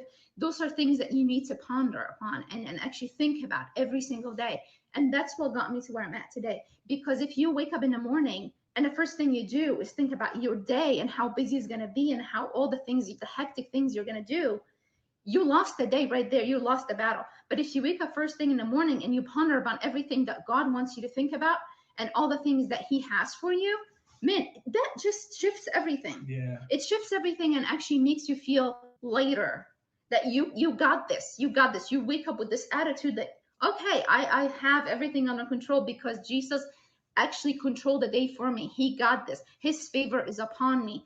Every day is now surrendered to you, Lord. And that's every single day. That's my prayer. This day is yours. Do with it as you please. And that's how I do it. And it really transformed my life. Wow. I believe that video clip right there was from a Faith on the Field episode that we did last year. And the guest was Brian Dawkins. And he ended up retweeting or sharing that video of Remy. It's pretty powerful, because when you think about it, and we spoke a little bit off air here, but when you really think about it, when you wake up in the morning, and for those of us who, and it could be anybody, you just don't have to be a Christian. I mean, I was raised as a Catholic, but when you think about it, every morning, if you do not get up and you say a prayer throughout your day, and you don't have to be on bended knees or anything else like that, just remember when you wake up and ask God, hey, God, kid, what wisdom can you share with me today? How can we make this world a better place? Thank you for our parents. Thank you for the people that we don't know. There's that part of the world that we're missing today more than anything else. And we can get into faith, because believe me, we can. That's a show within itself. But you have to listen. To me, it's one of those things, and you might be able to retweet it again, because it's a message that people need to hear over and over again. As we're going through everything in this world right now, with every social different injustice that's going on, listen to the messages. And even God himself, when he comes knocking at the door, and a lot of us are guilty, when God says, hey, remember who I am? Yeah, I'll get to you in a second. You can't ever forget, because he's always there for you to go to bed. But I thought that was an awesome piece. So thank you to your wife for putting that out there, because it's needed. It's much needed today.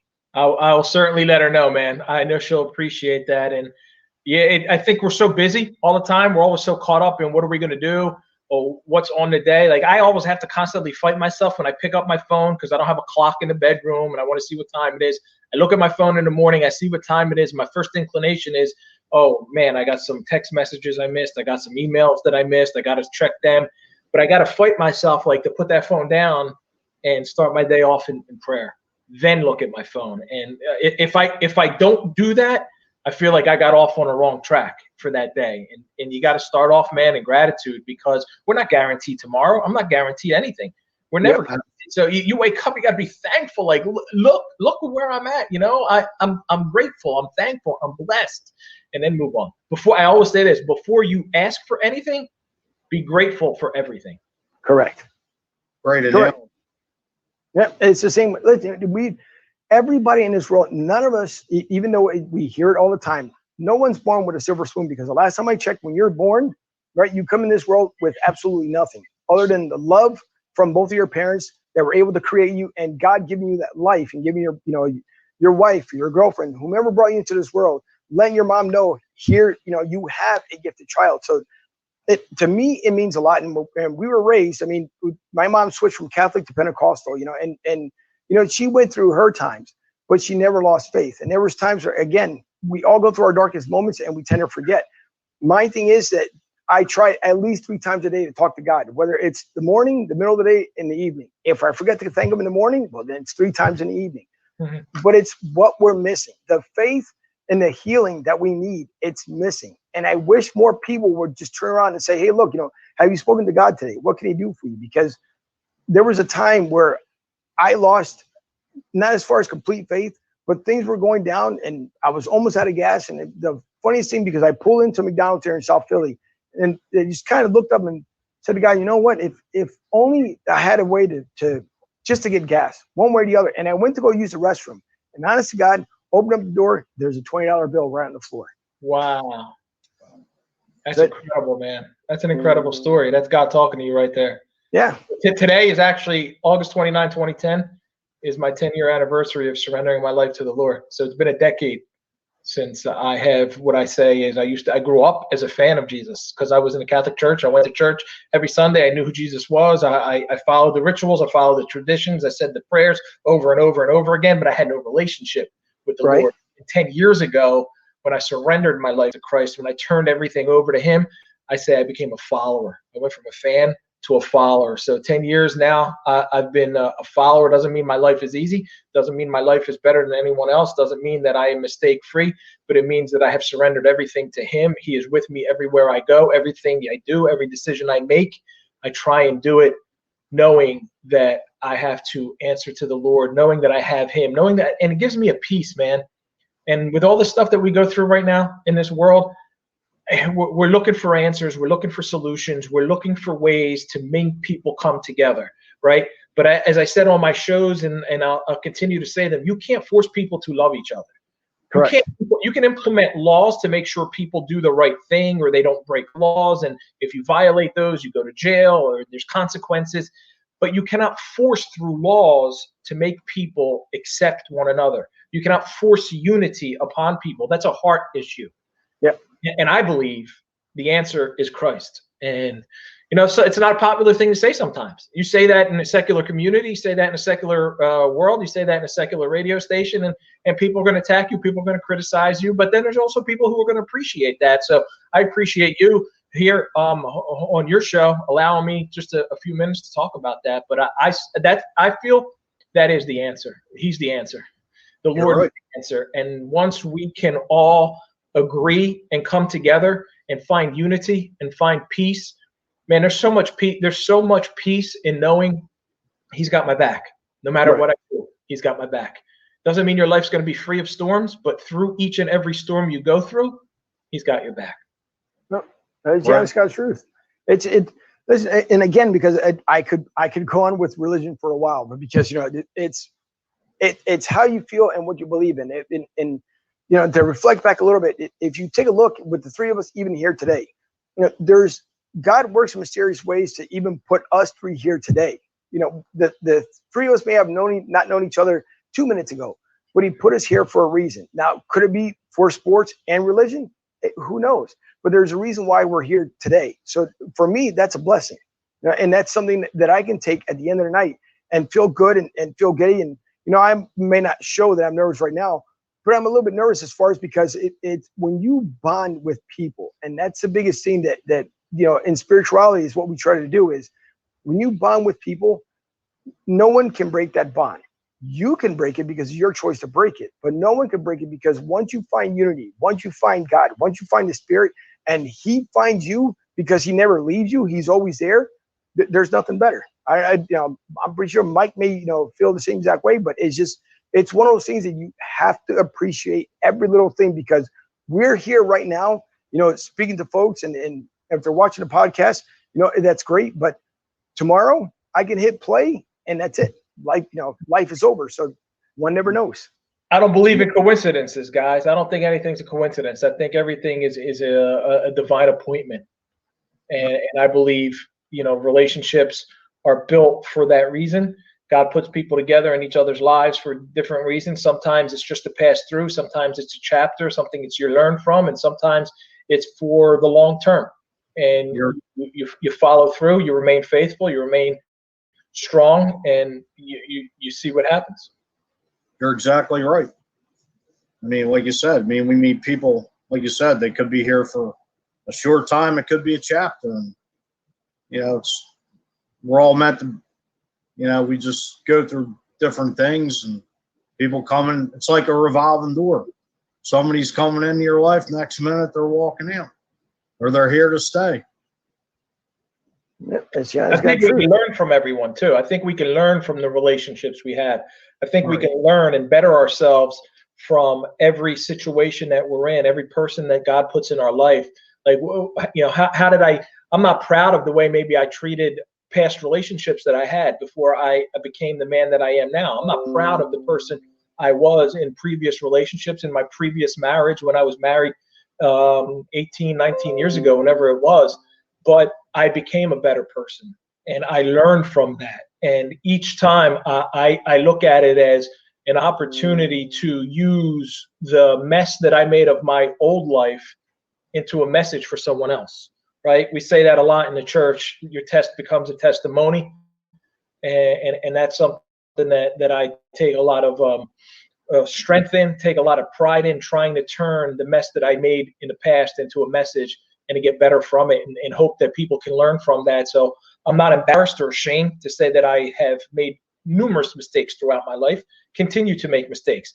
Let's never forget that none of us are perfect. Only one man walked this earth, a perfect person, and he took a cross for us and rose from the dead 3 days later. That's it. Other than that, none of us are perfect. We will, no matter how faithful we profess to be, no matter how, and I think that's a problem in people are always looking at Christians as hypocritical because they may say I believe, but then do something else. They counteract that. We see that a lot in the political scheme too.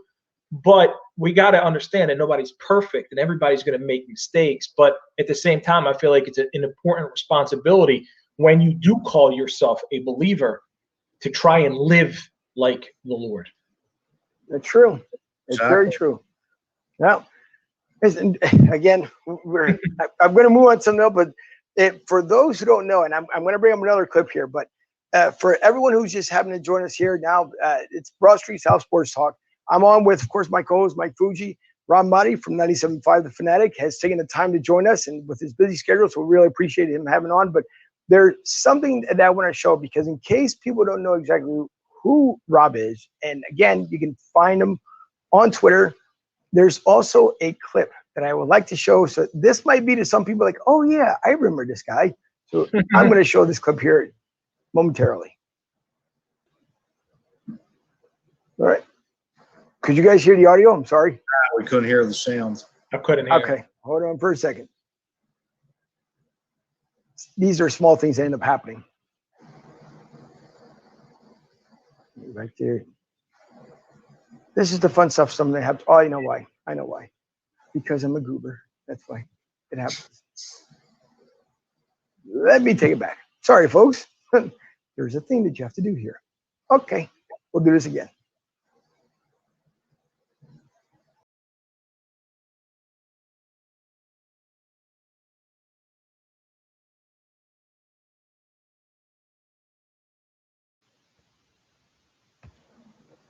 There we go.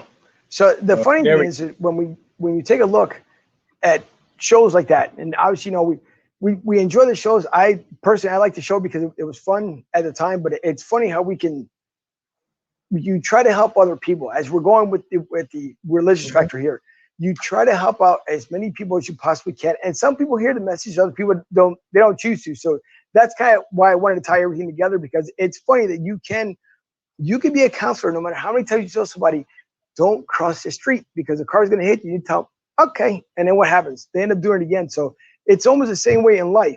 No matter how many times you try to talk to people and put out a message and say, hey, don't look at life this way. It could be the other way. I hear you, but I don't see what you're talking about. So that's the reason why I brought up the clip. And for those who saw you before on WeTV, I just wanted to bring it up. And thank you, by the way, for doing what you did on TV as well. Well, thank you. That was a lot of fun. I will caution people like I do all the time. I said there's not a lot of reality in reality TV, but it's fun. There was always a point to it. There was always an end result that we were trying to achieve through each and every scene. And we had a lot of fun. We had a lot of fun with everybody in there. It gave us a bigger platform. And the cool thing is, man, is so many people who started to follow us, whether it was on social media, wherever we went, and continue to follow us. And as much as we weren't allowed, or it's not that we weren't allowed, but anytime we talked about our faith on TV, they didn't show it because, Right. you know, you shoot like 18 hours and you edit into a 42-minute show. People still got to know who we are and got to know what kind of people we are, what kind of believers we are through social media. So even though you didn't see that on the air, you got to know that. And that's what's so cool nowadays, for as evil as social media can be, because people hide behind there and they control you all day long and be Right.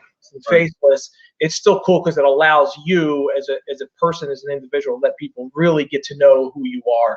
So we've always appreciated that about the platform that we were blessed with. How long was that show on, Rob? What's that? How long was that show? How long did it air for? Oh, that was a one season. So a season's usually like 4 months, 5 months, and then we did a couple things after that, and then eventually decided that it wasn't the right fit for us. And you know, there's always storylines attached to it. So you go in, you play this character, or you play this role, and once our daughters were born, it just didn't work. The storylines didn't fit what we wanted to do. Right. That's okay. It happens, but again, we applaud you for everything you've done. So we really do appreciate it. Thank you. There's two people that as we're going into baseball here, speaking with the Phillies, but there's two people in mind that I would, all of us should just thank for many reasons. One being Jackie Robinson. The other one, this young gentleman here who had lost his life recently, Chadwick Boseman, and your heart goes out because he battled with colon cancer for 4 years, and unfortunately he ended up passing, and he passed way too soon. And all the good ones that we know of seem to always pass way too soon. And he was lucky enough to play, Jackie Robinson and film the movie 42. And there's another thing that if I can bring up here real quick, when it comes in relation to the Phillies and Andrew McCutchen, he put a tweet that says, "I met you at the premiere of 42 in Pittsburgh in 2013. Even though you were in the spotlight and all eyes were on you, I remember you saying, 'I'm the one that's starstruck by all these athletes here.' That's the man you were. Humble, you will be missed. R.I.P. Chadwick." And it's, Clutch, we know that. He's another gentleman that there's going to be a book about his life and what he's done and the people he's thanked along the way. But it's crazy that, again, you are here today, gone tomorrow. And he was way too young. And there's an interview that he did with Major League Baseball with the network that I want to show that it's in relation, of course, to Jackie Robinson. Chadwick, you've said that it's an awesome responsibility to play Jackie Robinson. Explain. Well, the thing that set in once I had a week of celebrating that I got the role. At first, there's an exhilaration, and I had to keep it quiet. But it set in during that time that children would know Jackie Robinson from my performance. When Thomas Tull talks about why he wanted to do the film, he says that he was doing an event with some kids with Ken Griffey Jr., and they brought up Jackie Robinson, and they didn't know who he was. And Ken Griffey turns to him and says, we have to do something about that. So that's part of what made this happen, from the production standpoint. And so that set in for me that now I'm responsible for being the face of that and portraying, all of the characteristics and the qualities and principles that the man lived under. And I also knew that there were a lot of people who viewed him as a hero that know him very well, and they would be let down if I didn't live up to those expectations. But I also knew that the family, I had a responsibility to them because they were carrying on his legacy. And and I knew that Rachel Robinson had been carrying the torch for this film, for a long time. So, I definitely felt that weight, and really just concentrated on the family as just pleasing them. If there's anybody you should seek approval from, it's from them. Now, to me, that's pretty powerful within itself. And if you really think about it, how life is, he made a movie and he took the role of Jackie Robinson. Several years later, he passes on, and God bless him and his family. And we hope, our thoughts and prayers go out to his family. And we hope that he lives a better life, that he doesn't have to fight anymore, that he's able to be at peace now at this point. But you look at him, it almost seems like now someone should make a movie about him, because he did a phenomenal job when it came to Black Panther. And to this day, to me, that's, other than the Jackie Robinson story, that's the biggest two films for me that stick out, that he did such an amazing job. But again, it goes to show you how precious life can be when we're here today and just gone tomorrow. Absolutely, man. And I haven't watched any of those movies that he was in. And I feel like out of some sort of sense of obligation, like I want to go back now and watch those. And I don't spend a lot of time sitting down watching movies, because I'm always on the go, man. Always on the go, doing this, doing that. And it's and then when I'm sitting watching movies, I'm watching with my daughters, watching with my wife. So we try and find like the family type stuff that we could watch, or right, things like that. But I really feel like I want to see this movie, because Jackie Robinson, man, like he's incredible. What he did, what he had to go through, breaking a color barrier, what he withstood, and then for Chadwick to play that role and play it so well. And as he said, a generation of people only know Jackie Robinson through the character and how he played his role. So that's incredible. So it's on my list of like go-to. I got to go see that movie. It really is a phenomenal movie, especially like what he had to go through and how he just dealt with everything as a true professional and as a person. Makes you think, don't it? It makes you think, like, we've really lived in, I was saying this to my wife like last night. I said, 1947, and here I am. I come home from a baseball game. I'm like, and there was a major leagues and a Negro leagues, they call it. Right. And they couldn't play together. Like, to me, that's unfathomable, right? Right. I can't believe that there had to be separation. Like, and to think of what's going on still to now, 2020, that there is still a lack of equality. And even though the color barriers have been broken in sports and in many things in life, that there's still an uphill climb and still an uphill battle, that we still have so much more to achieve. Right. There's a clip, you brought up a good point, and actually I have a clip of people talking about Jackie Robinson and what he had to deal with. But you brought up a point here that it was just not too long ago when we're talking about equality and how it is in 2020. The funny part is with the NFL and Roger Goodell, he just put not too long ago that if you hire a black head coach and a black GM, basically you get a bonus. You get like better picks. There was something ridiculous to me that he had put together of far as like where we should be at this point. For me, the way I feel is that if you are the right person for that job, and again, we know about the inequalities in this world, but to me, if you have a black man on your personnel and you know that he deserves that job, it shouldn't be, stipulations or bonuses or anything else that goes along with it. It should be that he's the right man. We're promoting him. There's none of these things that we have to worry about anything else, because we do need to excel in this world. And for everyone, I don't care where you work, wherever it is, it could be the smallest company, it could be the largest company in America. Acknowledge the people that should be acknowledged and move them up properly. That's just the way I feel. But it should never come down to, well, I'm going to give you this for that. No, it's not the way it works. At least not in my book. Yeah, and I think part of the problem in pro sports, or part of the problem is that you continually see guys rehired through like the buddy system, guys you're familiar with, and it's difficult for some coaches to even get that opportunity.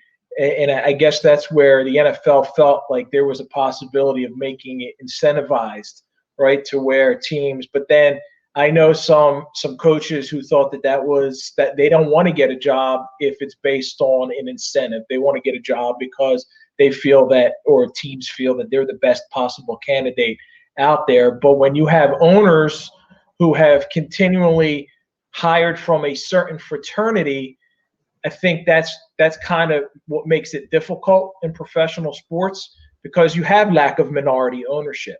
It's predominantly older white men who own professional sports teams. So I think there's got to be a lot of learning, a lot of understanding, a lot of conversation, and a lot of discussion. I'm happy, I'm encouraged that it's 2020. We're finally having these conversations. We're finally having these discussions.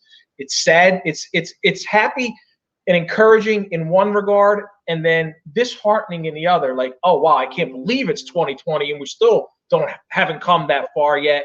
But at some point, it had to happen. So let's have it. Let's have these discussions. Let's have these conversations. Let's raise the awareness. Let's give people opportunities. Let's, at some point, I always go back to this, man. I always go back to MLK's speech when he said he had a dream that one day his 4 little children will grow up in a world where they are not judged by the color of their skin, but by the content of their character. MLK had that dream 50 plus years ago. And I can tell you, I still have, I have that dream for others. And I hope to see that, because it hasn't happened completely yet. There's still so much more to go. All right. Still a long road ahead. Yeah. Well, in relation to that, there's Jackie Robinson's former players and friends had put out a good message for him, because, of course, it is Jackie Robinson weekend. Personally, I didn't think Jackie would ever turn out to be the ball player he turned out to be. Because after he went up there, we all know he turned out to be one of the greatest ball players of our time. So somebody knew what it was about Jackie. I never played against anybody with as much backbone as Jackie Robinson. He would refuse to lose. Jackie Robinson took Negro baseball to the major league, because there was no such thing as getting a single and going to second, getting another single and going to third. When you got a single, you went from first to third. And this is what he did. And it's what everybody on the teams in the league. You had to throw in front of them. You couldn't throw behind them. He took Negro League baseball to the major leagues, made the major leagues better, and everybody was trying to play like the Dodgers played after 2.5 months.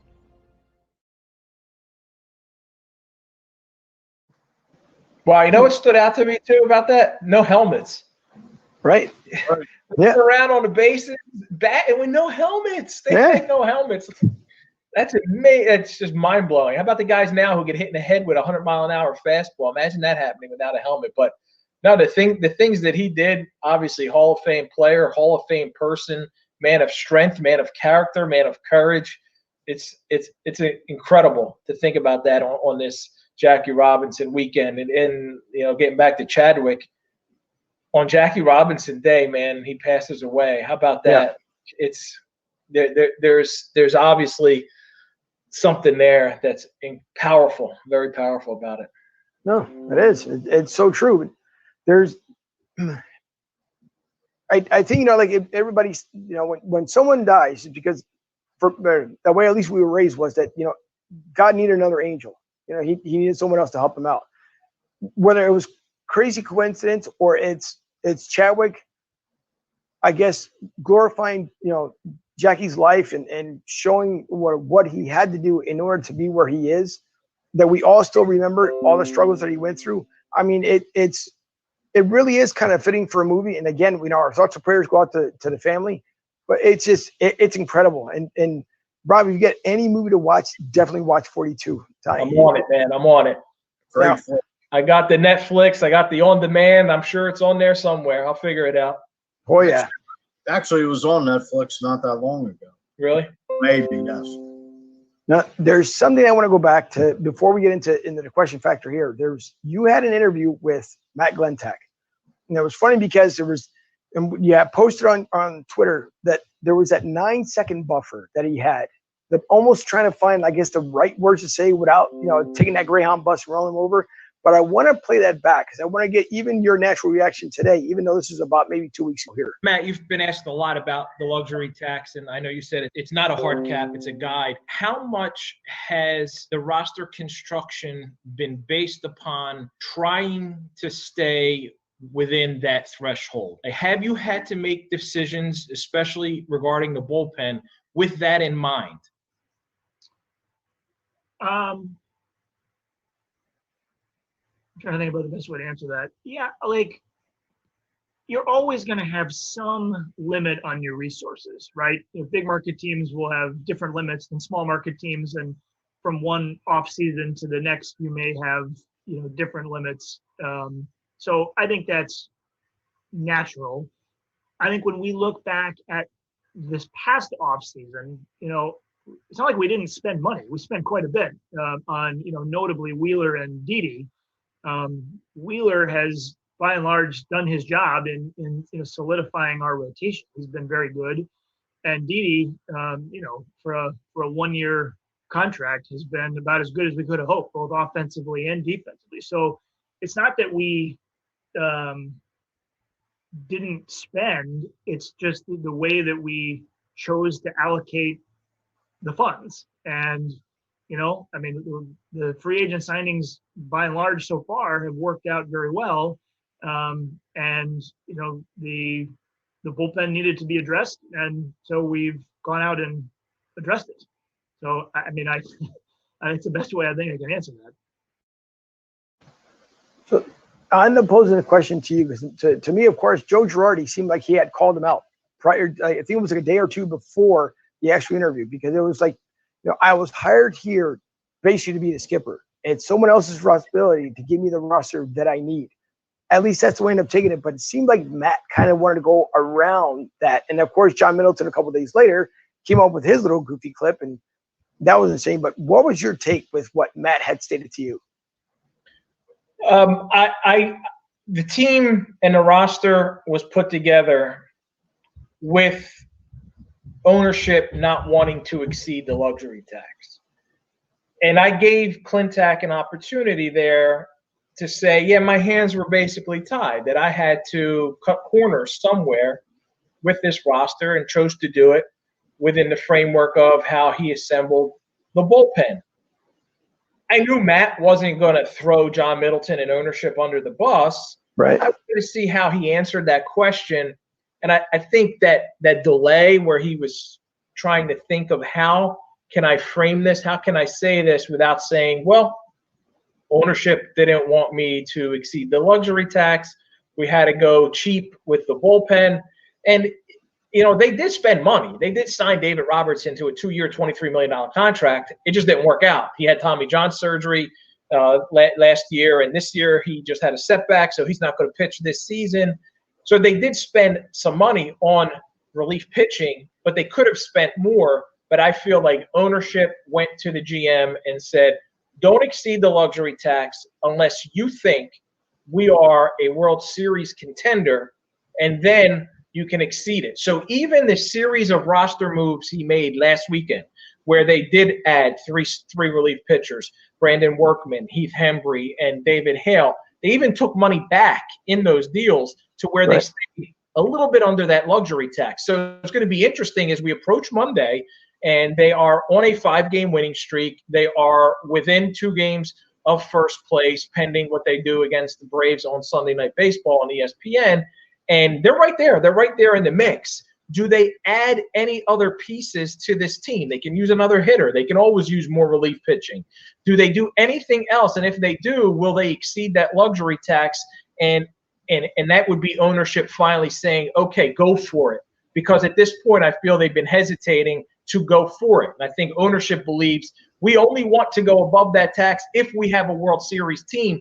But what they need to realize is you may not be able to have a World Series type contending team if you don't exceed that luxury tax. Now, they spent a lot of money. They've also allocated some of that money in wrong places. Guys like Jake Arrieta obviously hasn't lived up to his contract. He's in the final year of that deal.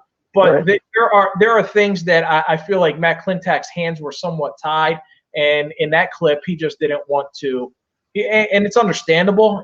I respect the fact that he's not going to say, well, yeah, my owner's not allowing me to do it. He tried to talk around it a little bit.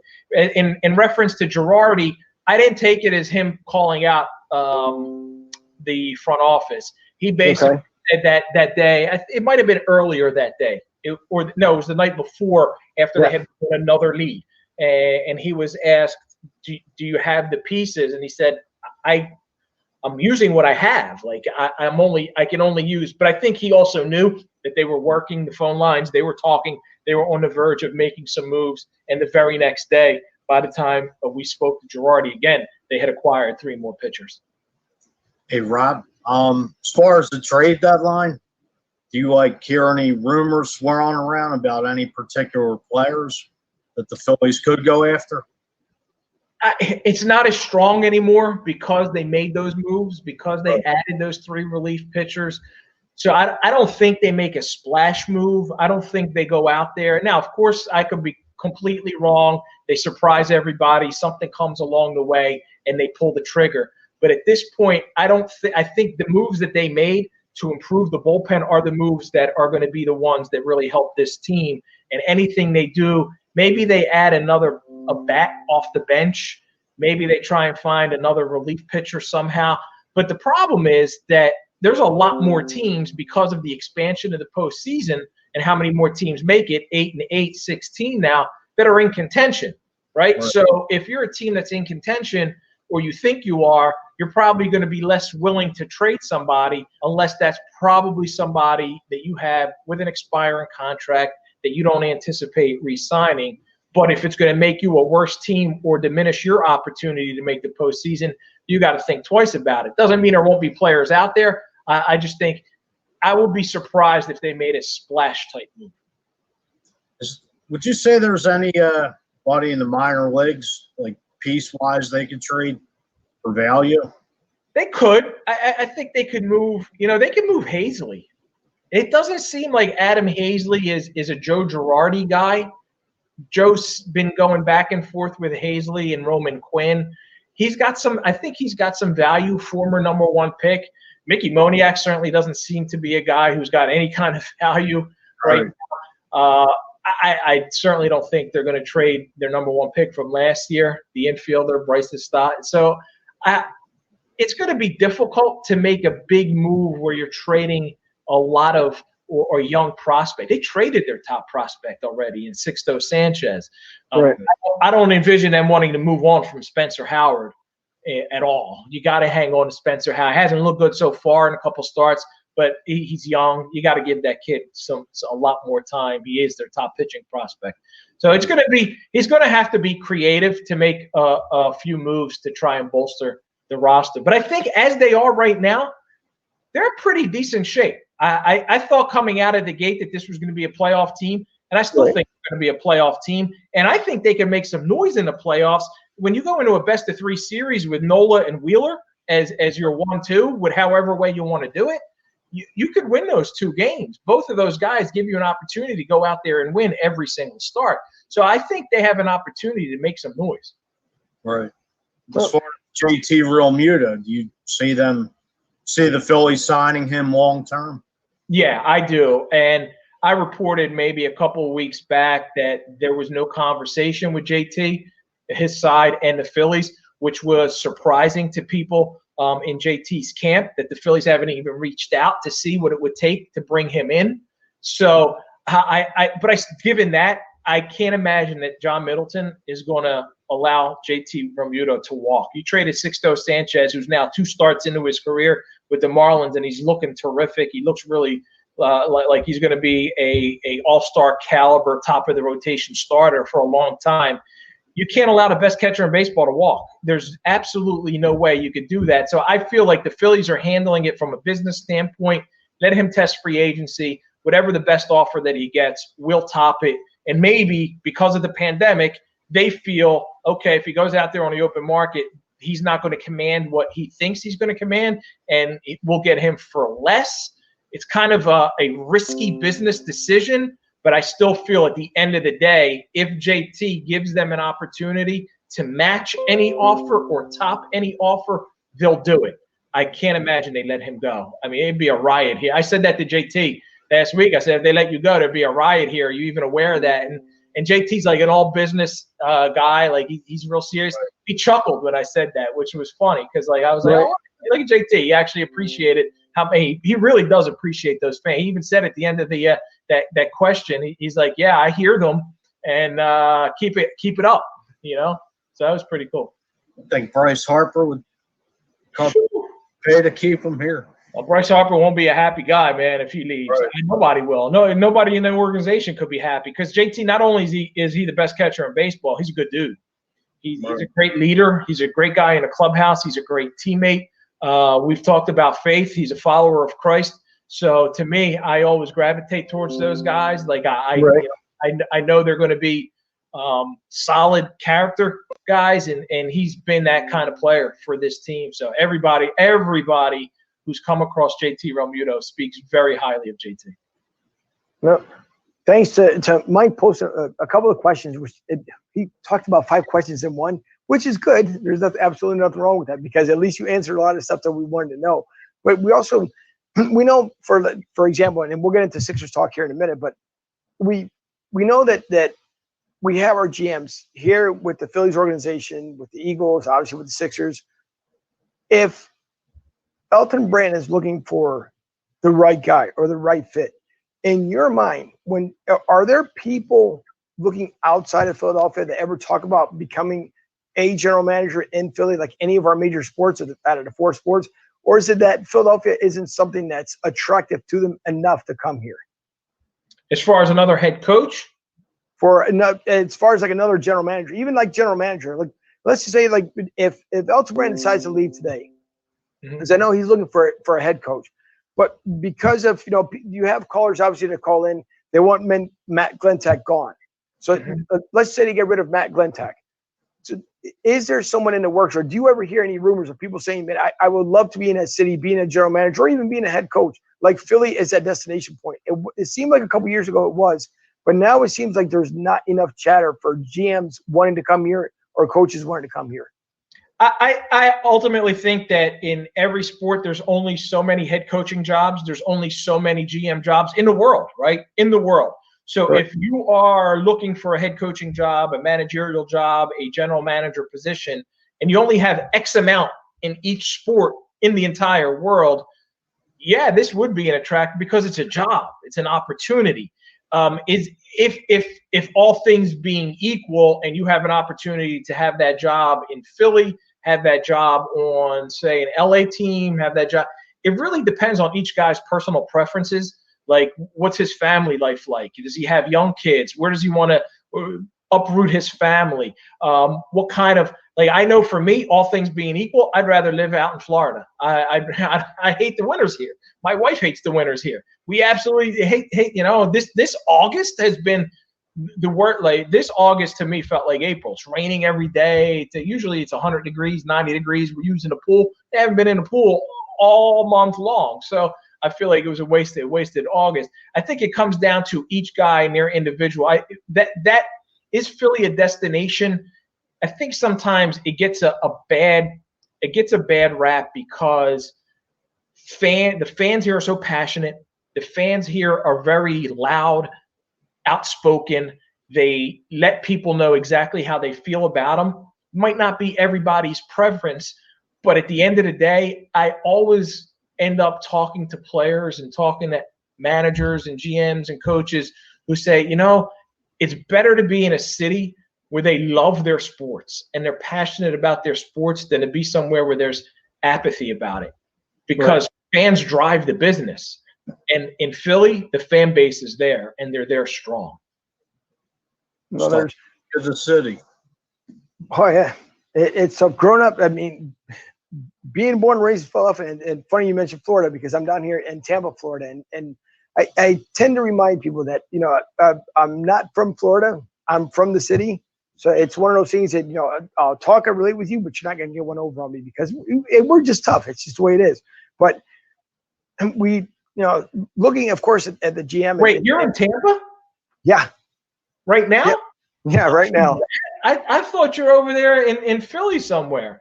No, I'm in Tampa. I moved down here about 3 years ago. In Tampa itself, or you're in one of those surrounding areas? Right in the surrounding area. So I'm probably about a 20-minute drive from Tampa. Oh, okay. Because yeah, we've been through. We have family in Odessa, in Hudson, Wesley Chapel. I know that area. All of those. Yeah. So we like it there. If it was up to my wife, we'd be there tomorrow, man. So I spent 4 months this year during the pandemic. We spent 4 months in Reddington Beach and Indian Rocks Beach, and looking forward to getting back out there probably right around Thanksgiving.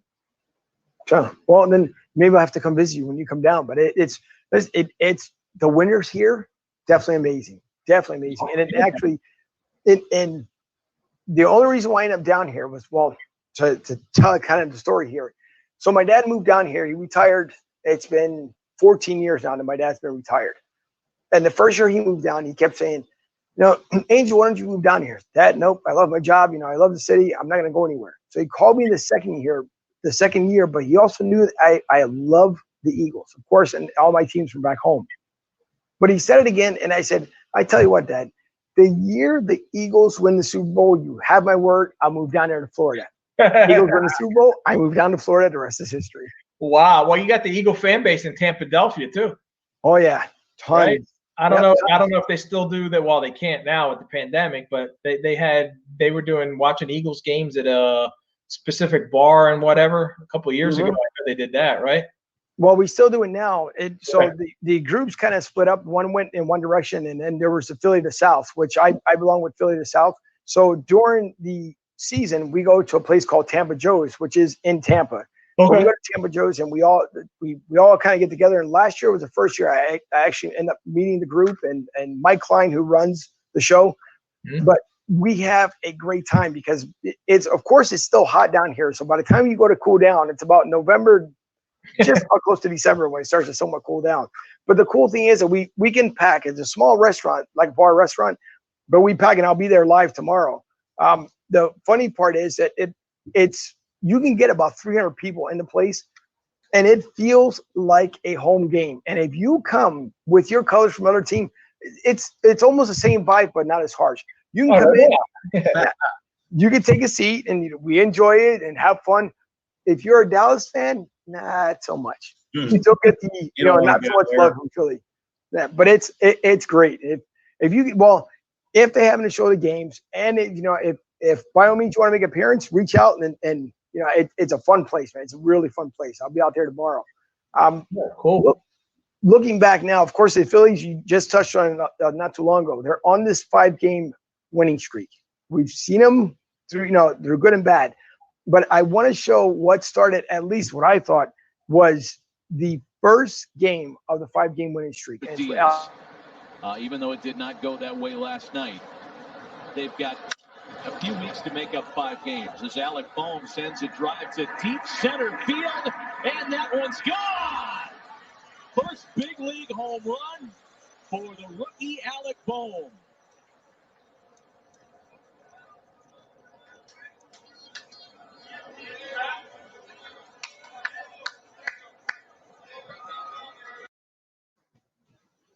So, to me, that's what got things started, and of course we saw, which was the toughest thing, and this one here, because it was almost a nail biter. Like, are they going to do this again? And I'm going to show something here real quick just to show you, because this one had my heart racing that night. Curveball lined into the gap in left center field. One run's gonna score. A play at the plate on Swanson. He's out at the plate.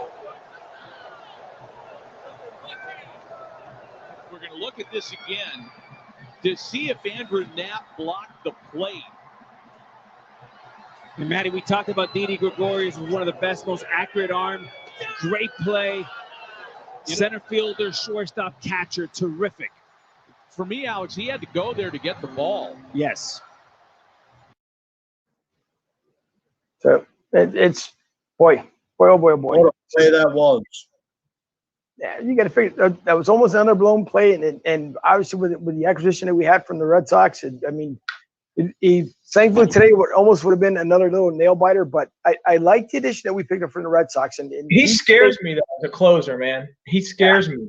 A guy who hangs a lot of curveballs. Like, I like my closer to be overpowering, to have a nice sinker, keep the ball on the ground, get a lot of strikeouts, kind of like what Hector Neris is, except when he's going bad. And in the case of Workman, he's each time out there, he's pitching out of jams, men on base. Now he's done the job for a couple straight outings, 3, I believe, straight scoreless after that one. Still scares me a little bit, and I don't think that he will end up being the closer for this team. I kind of feel like Hector might end up getting that job back. Maybe Tommy Hunter, who's been pitching well. Heath Hembry seems to be doing a great job too right now. But for as long as they can keep Workman getting the outs, right, you can't mess with what's working right now. Right. Yeah. That play actually reminded me of Shane Victorino in 2000 when he threw somebody out at home plate. Saved Lidge's perfect streak. Yeah, 48 for 48. Yeah. The same center. I'll apologize in advance if my computer cuts out. It keeps blinking saying battery's low. Yeah, no problem. So far, it's been working pretty well on our end. Okay. So now switching gears, because we did say we were talking about the Sixers here real briefly, but unless you want me to get it, I can connect it. Sure, if you want to, you can connect it. Give me 1 second. Sure. I'll put I'll put a plug in there. Okay. Yeah, so it was almost identical to Shane Victorino.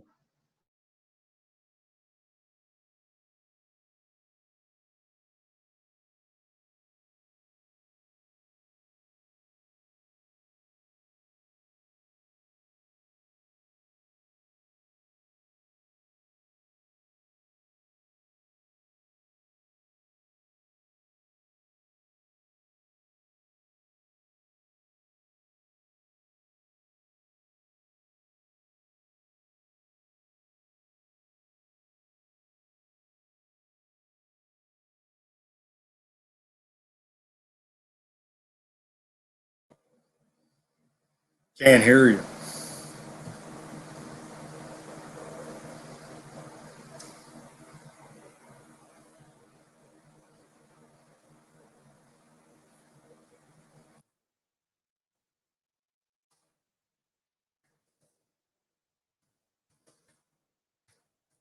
On.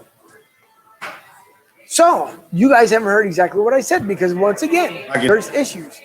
Oh, this stinks. I know. It's just, I know.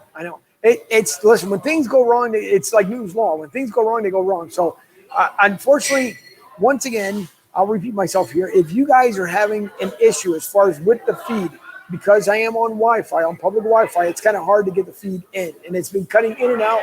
They've been showing up on the screen, so unfortunately, it's come in a little blurry.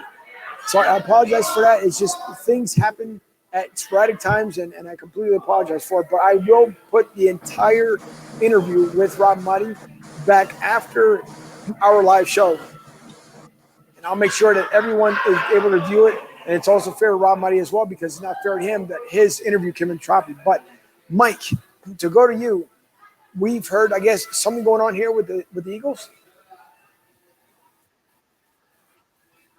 Yeah, apparently Jalen Rieger left practice with either a wrist or arm injury.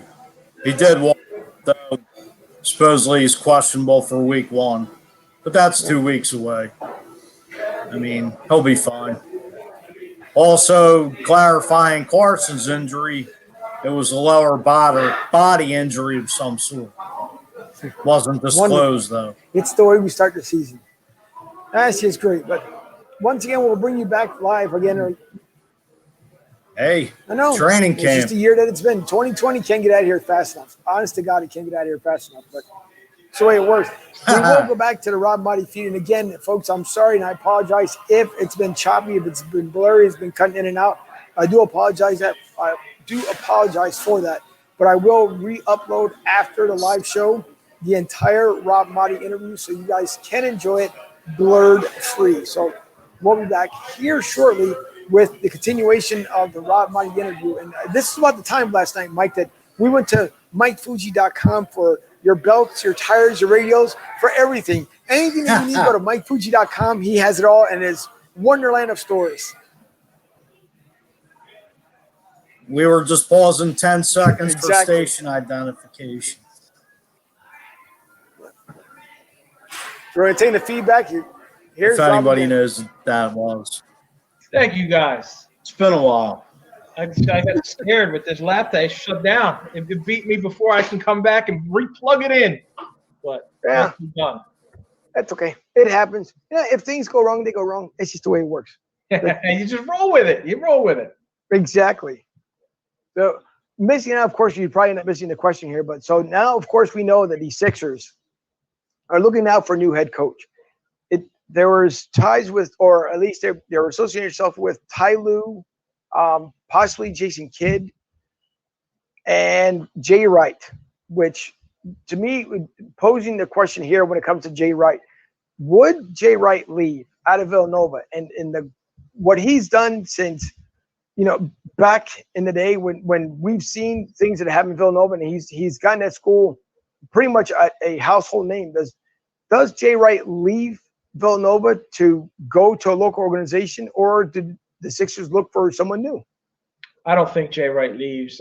He's in such a perfect situation for him that he can probably end up staying at Villanova till he wants to retire and move on to the next chapter of his life. When you become a professional, a coach for a professional team, you're going to get fired at some point. It's right. Very rare. The Bill Belichick's who last 2 decades, it's very rare. I can't see a scenario in which he would want to leave. And then for as great of a coach as he is on the collegiate level, the NBA is a different game too. I'm not saying he won't have success, but I'm not guaranteed he's going to have success either.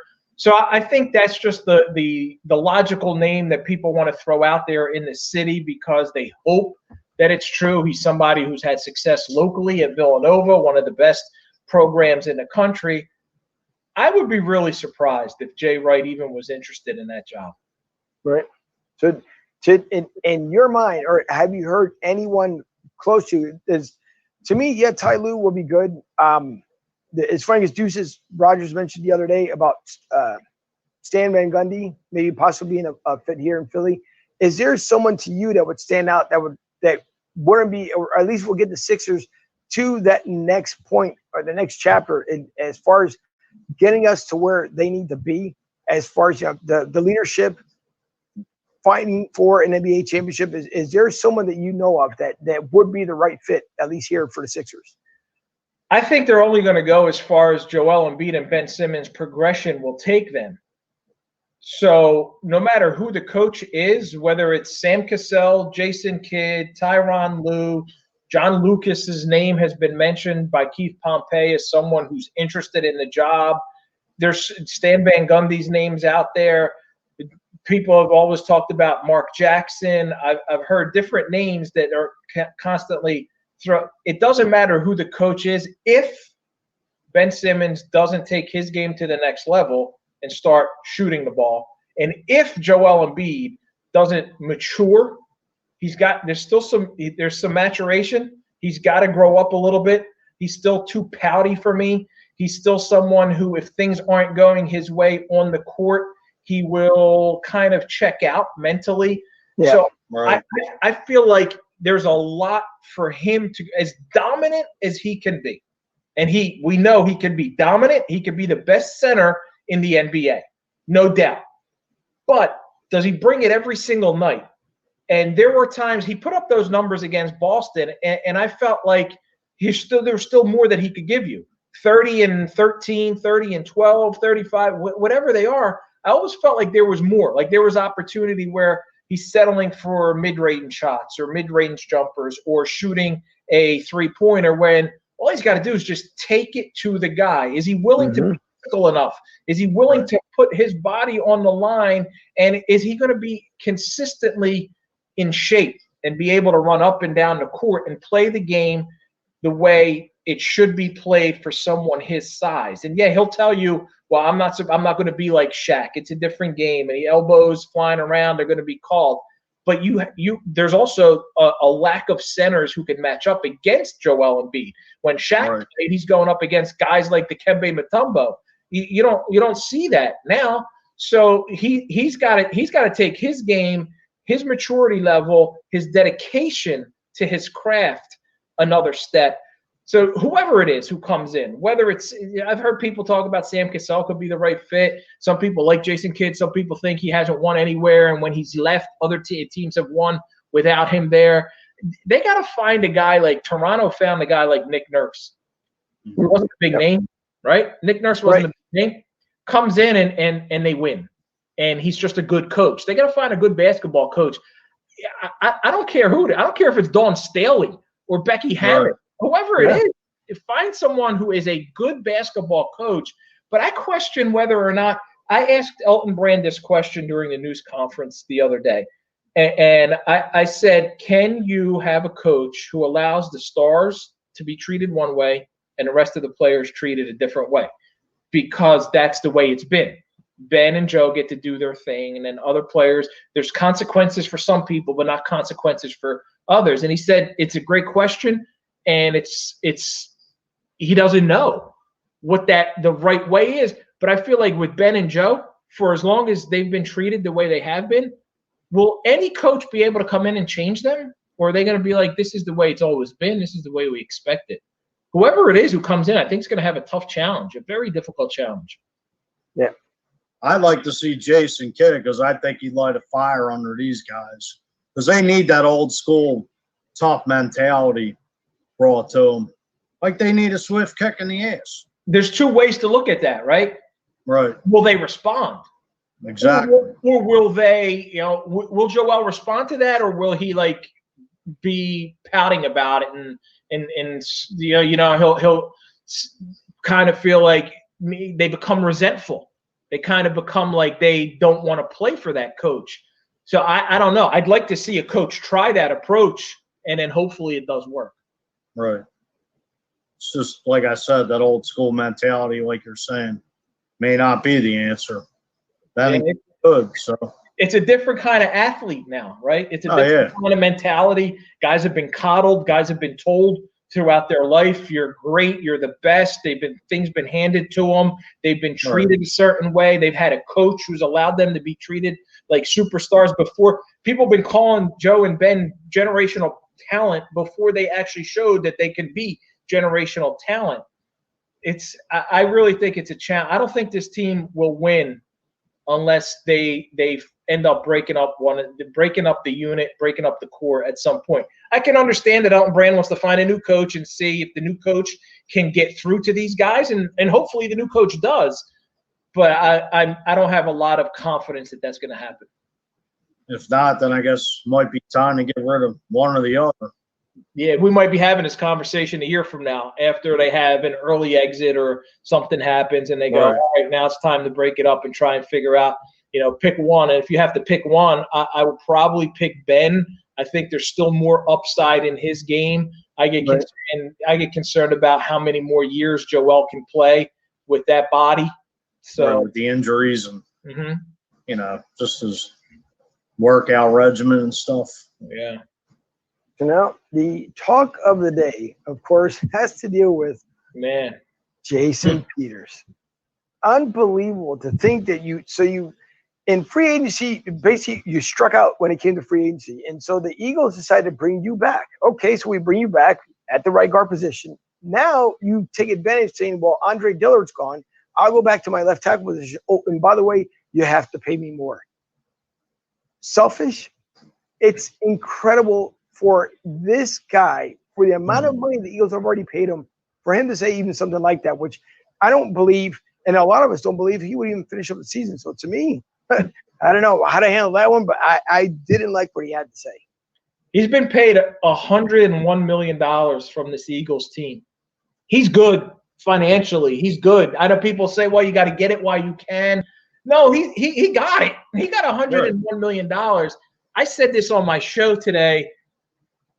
I've covered sports for 21 years for AP. I can't recall this ever happening. I don't think I've ever heard of a player demanding money to change positions within a season.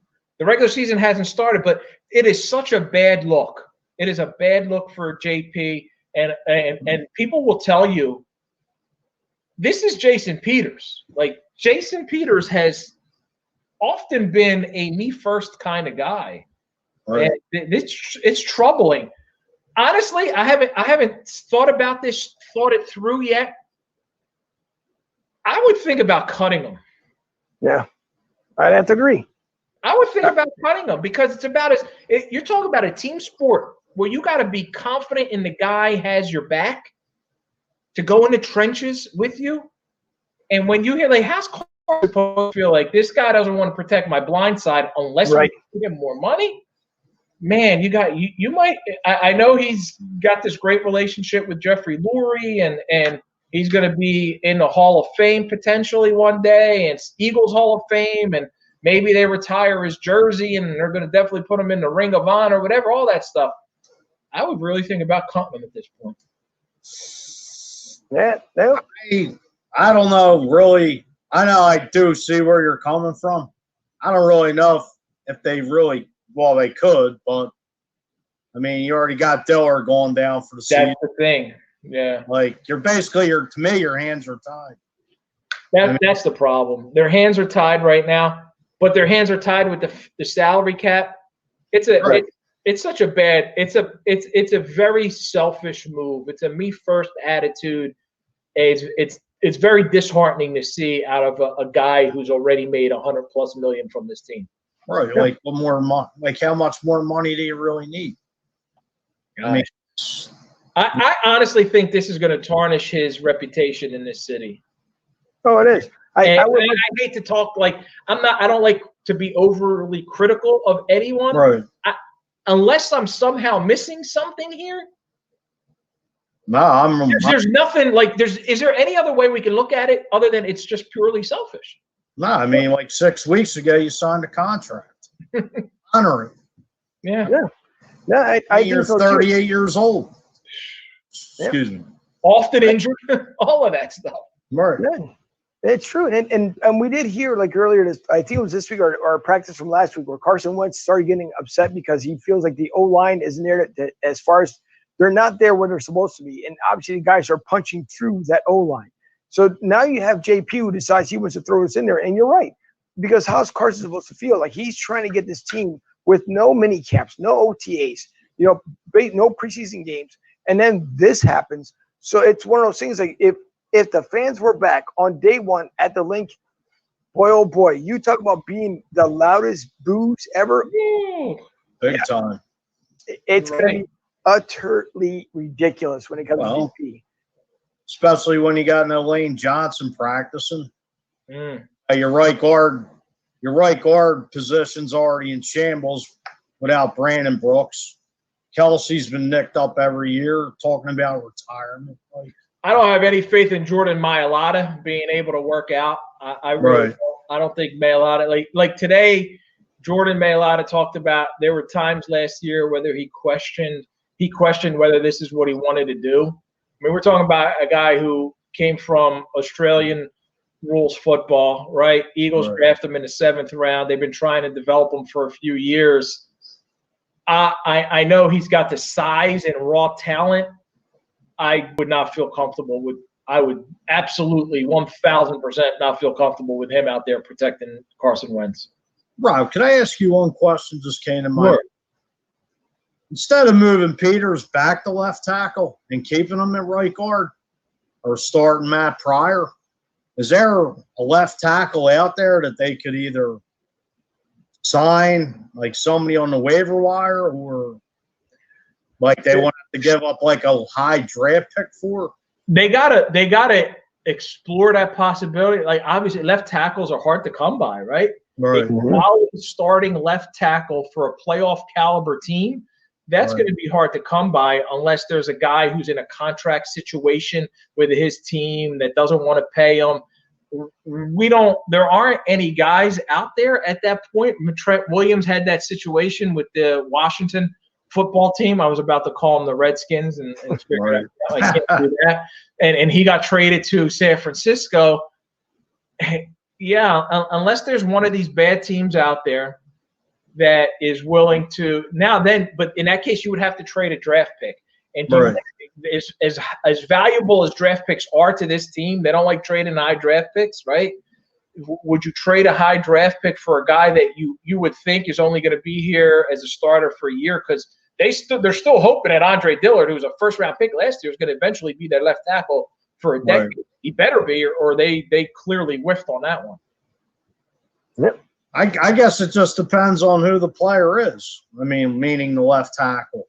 Yeah. I mean, if you can get a young guy who's under contract for the next couple of years, it's not making that much money, but you got to think about the salary cap next year being $50 million over, and Carson Wentz's new contract kicking in. They're going to be strapped financially, absolutely, right. And that's going to be, Howie. We hear all about how good Howie is with the salary cap. He's going to be up against it next year. He's certainly going to be up against it next year. Yep, I agree. And Rob, not to take up too much, of course, of your time here, because we know you have a busy schedule here. I'm going to bring up 5 guys real quick here from the Flyers. And these 5 guys, which I think are the key players as far as in the lineup for the Flyers, and we hope, obviously, that they end up winning. But you look at Jacob, Fleet Myers, Sean Couturier, Travis Sanheim, and Claude Giroux. So far to this point, and who would have saw this coming? I mean, Alain Vigneault and the job that he has done, but I didn't see this coming way back from last year. Where they've gotten to right now, how we feel as the city, obviously, for the Flyers probably being the next team here to win a major championship, obviously winning the NHL Stanley Cup, but just seeing how this team has developed this season, what they're doing. I know game 1, they didn't come flying out the gates, and thank God game 2, they played a lot better. And who's to say that it could revert back to game 3? We hope not. But looking at those 5 guys and looking and seeing what the coach done with his team, it's incredible. I mean, I love the energy the Flyers are bringing. I love who they've knocked out. I mean, we started the 6th seed before the round robin of games, or the 4th seed, and then move up to the 1 seed. So that's a lot within itself for them to be able to challenge themselves to be the number 1 seed. But now, of course, you have the Islanders that they're playing, obviously in Toronto. But can this team win this series? And if they do, it looks like they could be playing the Lightning. What do you think? I don't think they beat Tampa Bay if they even get that far. Down 2-1 in the series now. It's an uphill battle. I thought this was going to go to distance against the Islanders, and they pull it out in 7 games. Now they got to come back down 2-1 and try and win this series. So obviously game 4 is going to be a huge one to try and knock this series at 2. I don't see this team being able to get past like Tampa Bay. Tampa Bay's got a lot of firepower. They were the best team in hockey last year and were embarrassed in the first round. They got swept out of the first round. I think that's a team that's really determined and focused to be able to take to the next level. Flyers have come a long way under Alain Vigneault. They've been able to get to this point, Eastern Conference semifinals. They entered the series against the Islanders as a favorite. You would hope that they can beat the Islanders, but the style of play hasn't matched up to them. You got to get more out of your top guys. You do. You got to get more out of your top guys. And I predicted going in, and it was more of a like superstitious thing, because 2 weeks ago I did it when they played Montreal. I said, the top line is going to get you 6 points, and they ended up winning that game 1-0. And I said it again going into game 3. Top line is going to get them 6 points. They're going to win 4-2. Well, they lose 3-1. So they got an uphill challenge in this series to get out of it, and it's a short turnaround between game 3 and game 4. Hopefully they can figure out a way and solve the Islanders and the problems that they've been giving them, and get a boost from these top guys. Guys who are getting paid to be stars got to show up in crunch time in these big games. Right. Exactly. Well, I hope they can turning around, but I thought in game one the same way. It was just the line changes seemed to be off, and it was kind of strange to see because it was almost as they were coming down ice, whether it was Couturier or Myers, it seems like they were coming down at the right time before they did the line change. Like they had opportunities to score, and it was to the point where it was a almost a turnover after turnover on the ice because they were getting the line changes in. It was to me, it was a real slow transition on game one. Tonight, it could probably end up being the same exact thing. I won't know. I end up catching the highlights here. But the funny thing is that I think if the Flyers plan, as you said, to at least keep up with the Islanders, the line changes have got to get better, and the tempo has got to get better because the Lightning, and seeing them down here, obviously firsthand, the Lightning are unfortunately lightning fast, and their line changes. It just seems like Cooper knows exactly who to bring in at the right time, and that just is not carrying over in this Islander series. I don't know why, but it doesn't seem like it's happening. Lightning got a lot of firepower down there, don't they? Yes, they do. I get to see it because I'm down there in spring training a lot, so I get to. People don't get too excited about the Tampa Bay Lightning in Tampa. People don't get too excited about sports, man. Down there, it's just a laid back. Like I was there when the Buccaneers signed Tom Brady, and I'm thinking, I know it was in the pandemic and everything, but I'm thinking you're going to see people wearing Brady jerseys, walking down the beach and everything else. No, I didn't see any of that. It's a different mentality, isn't it? No, it is. It's completely. Yeah. Even though the Lightning do probably get the most out of here, and it's funny because again, I've been to a Bucs game when Nick Foles was still with the Eagles, and it was. I want to say let's just say that the stadium holds 35,000 fans, 34,998 Eagles fans. It's just the way it works. That was a game Deshaun went off week 2 of the 18th season. Yep. When he burned Jalen Mills and Malcolm Jenkins. Yep. It's magic. It made Fitzmagic look like Joe Montana. That's right, Fitzpatrick. Yeah.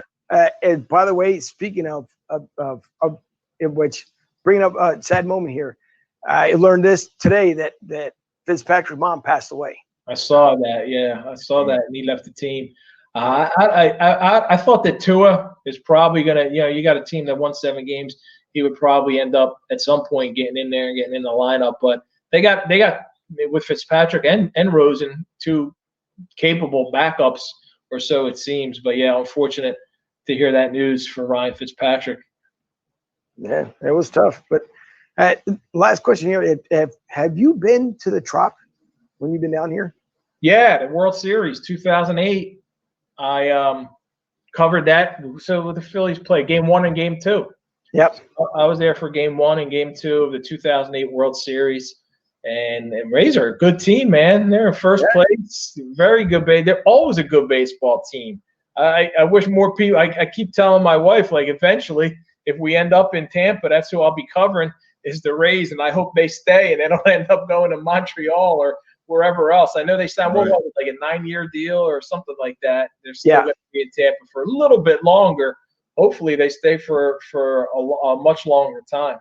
They're having talks of trying to get them to – I know one location was Ybor City, but you can't really do much in Ybor City. It's too small for them to try to put a stadium. Yeah, where would they put it? I don't You would – well, I guess the one if being down in Ybor City, there's the Greek restaurant, if I remember correctly, at the very end. So they were thinking there's a structural warehouse that's down there. They were thinking about clearing the area down there and then putting it so you basically had a city backdrop.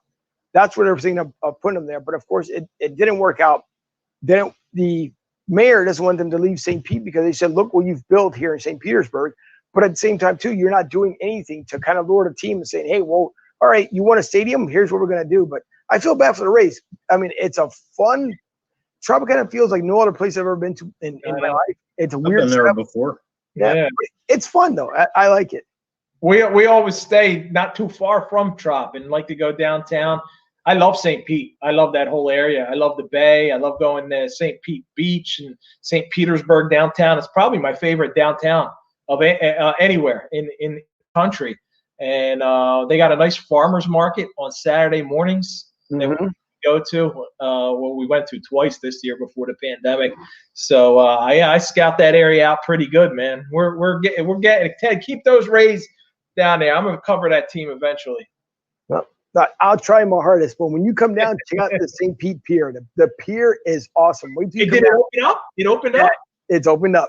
Oh, we've been like driving past that for 5, 6, 7 years, waiting for it to open. And I thought the pandemic was going to hold it up a little bit. So, but now it's open. Everything's ready to go. It's ready to go, but it's only been open for less than a month now because they did push it back due to the pandemic. Right. Yeah, Okay. it's free. That thing is beautiful, beautiful. Wait till you see it. It's really nice. We'll be there. We'll be there definitely this fall. Right. Mike, any final words? I got to get down there myself. You guys got on and talking about. I'm like, I've been to the Tropicana Field once. And I were on our honeymoon in Sarasota. Well, listen, Rob, Maaddi, we do appreciate you coming on with us. You know, we're honored and grateful that you took the time to come on our show. So really do appreciate it.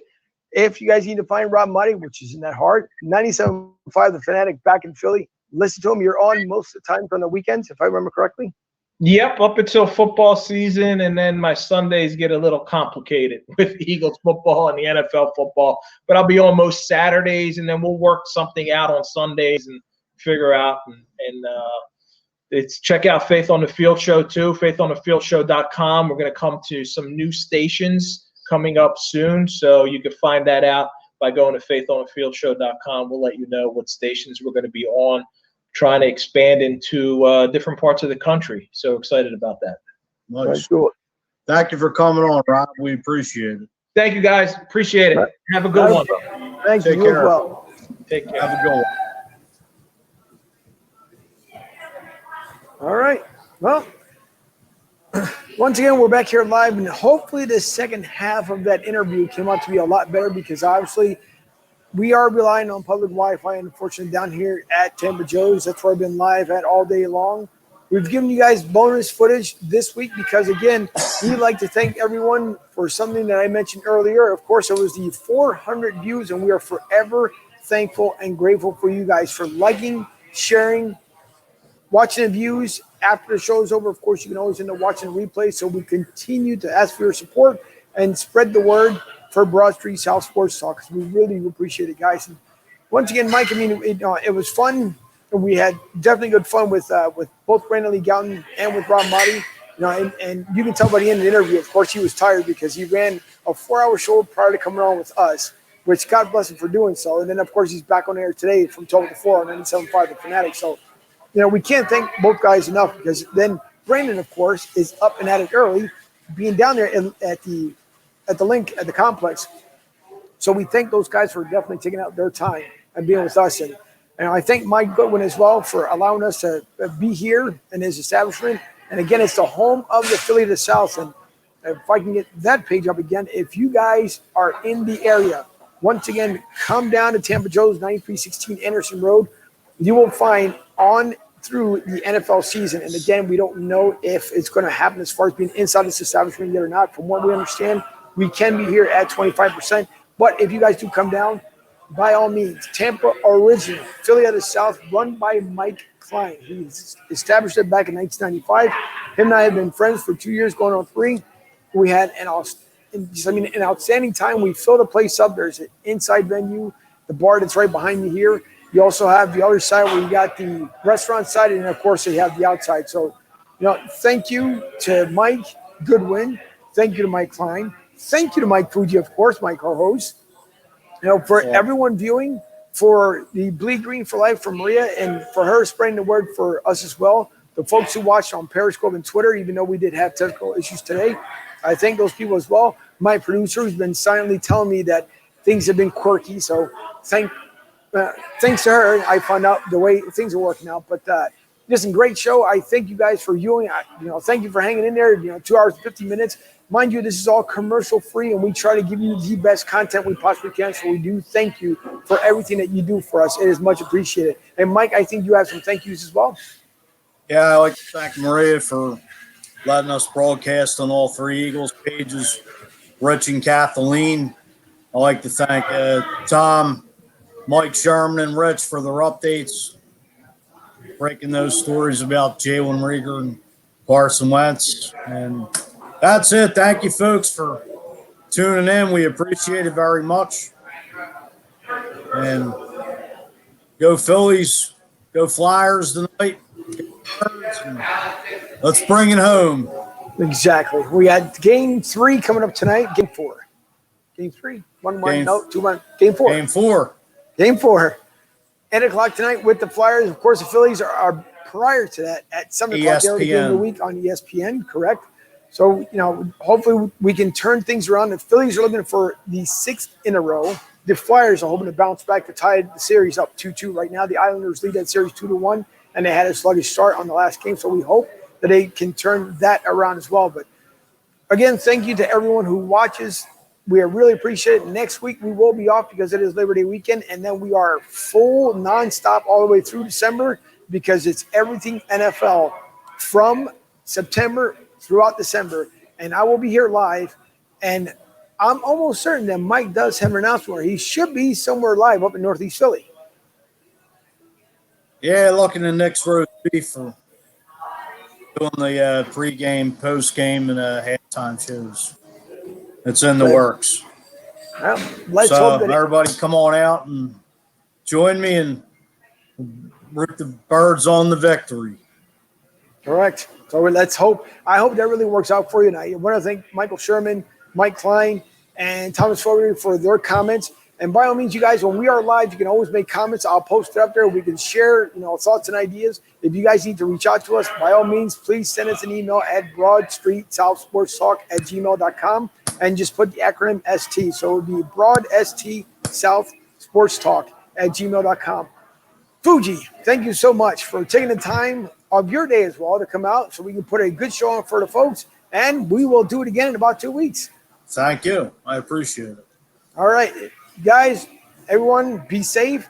Have an upcoming fun Labor Day weekend. We hope that it's sunny back in Philly. Today is not so great down here in Tampa, but we just hope the best for everyone. So thank you all for watching. We appreciate it. And we will see you guys in about 2 weeks. And of course, I'm looking for something that I can't find at the moment because things happen. All right, you guys, we'll see you later.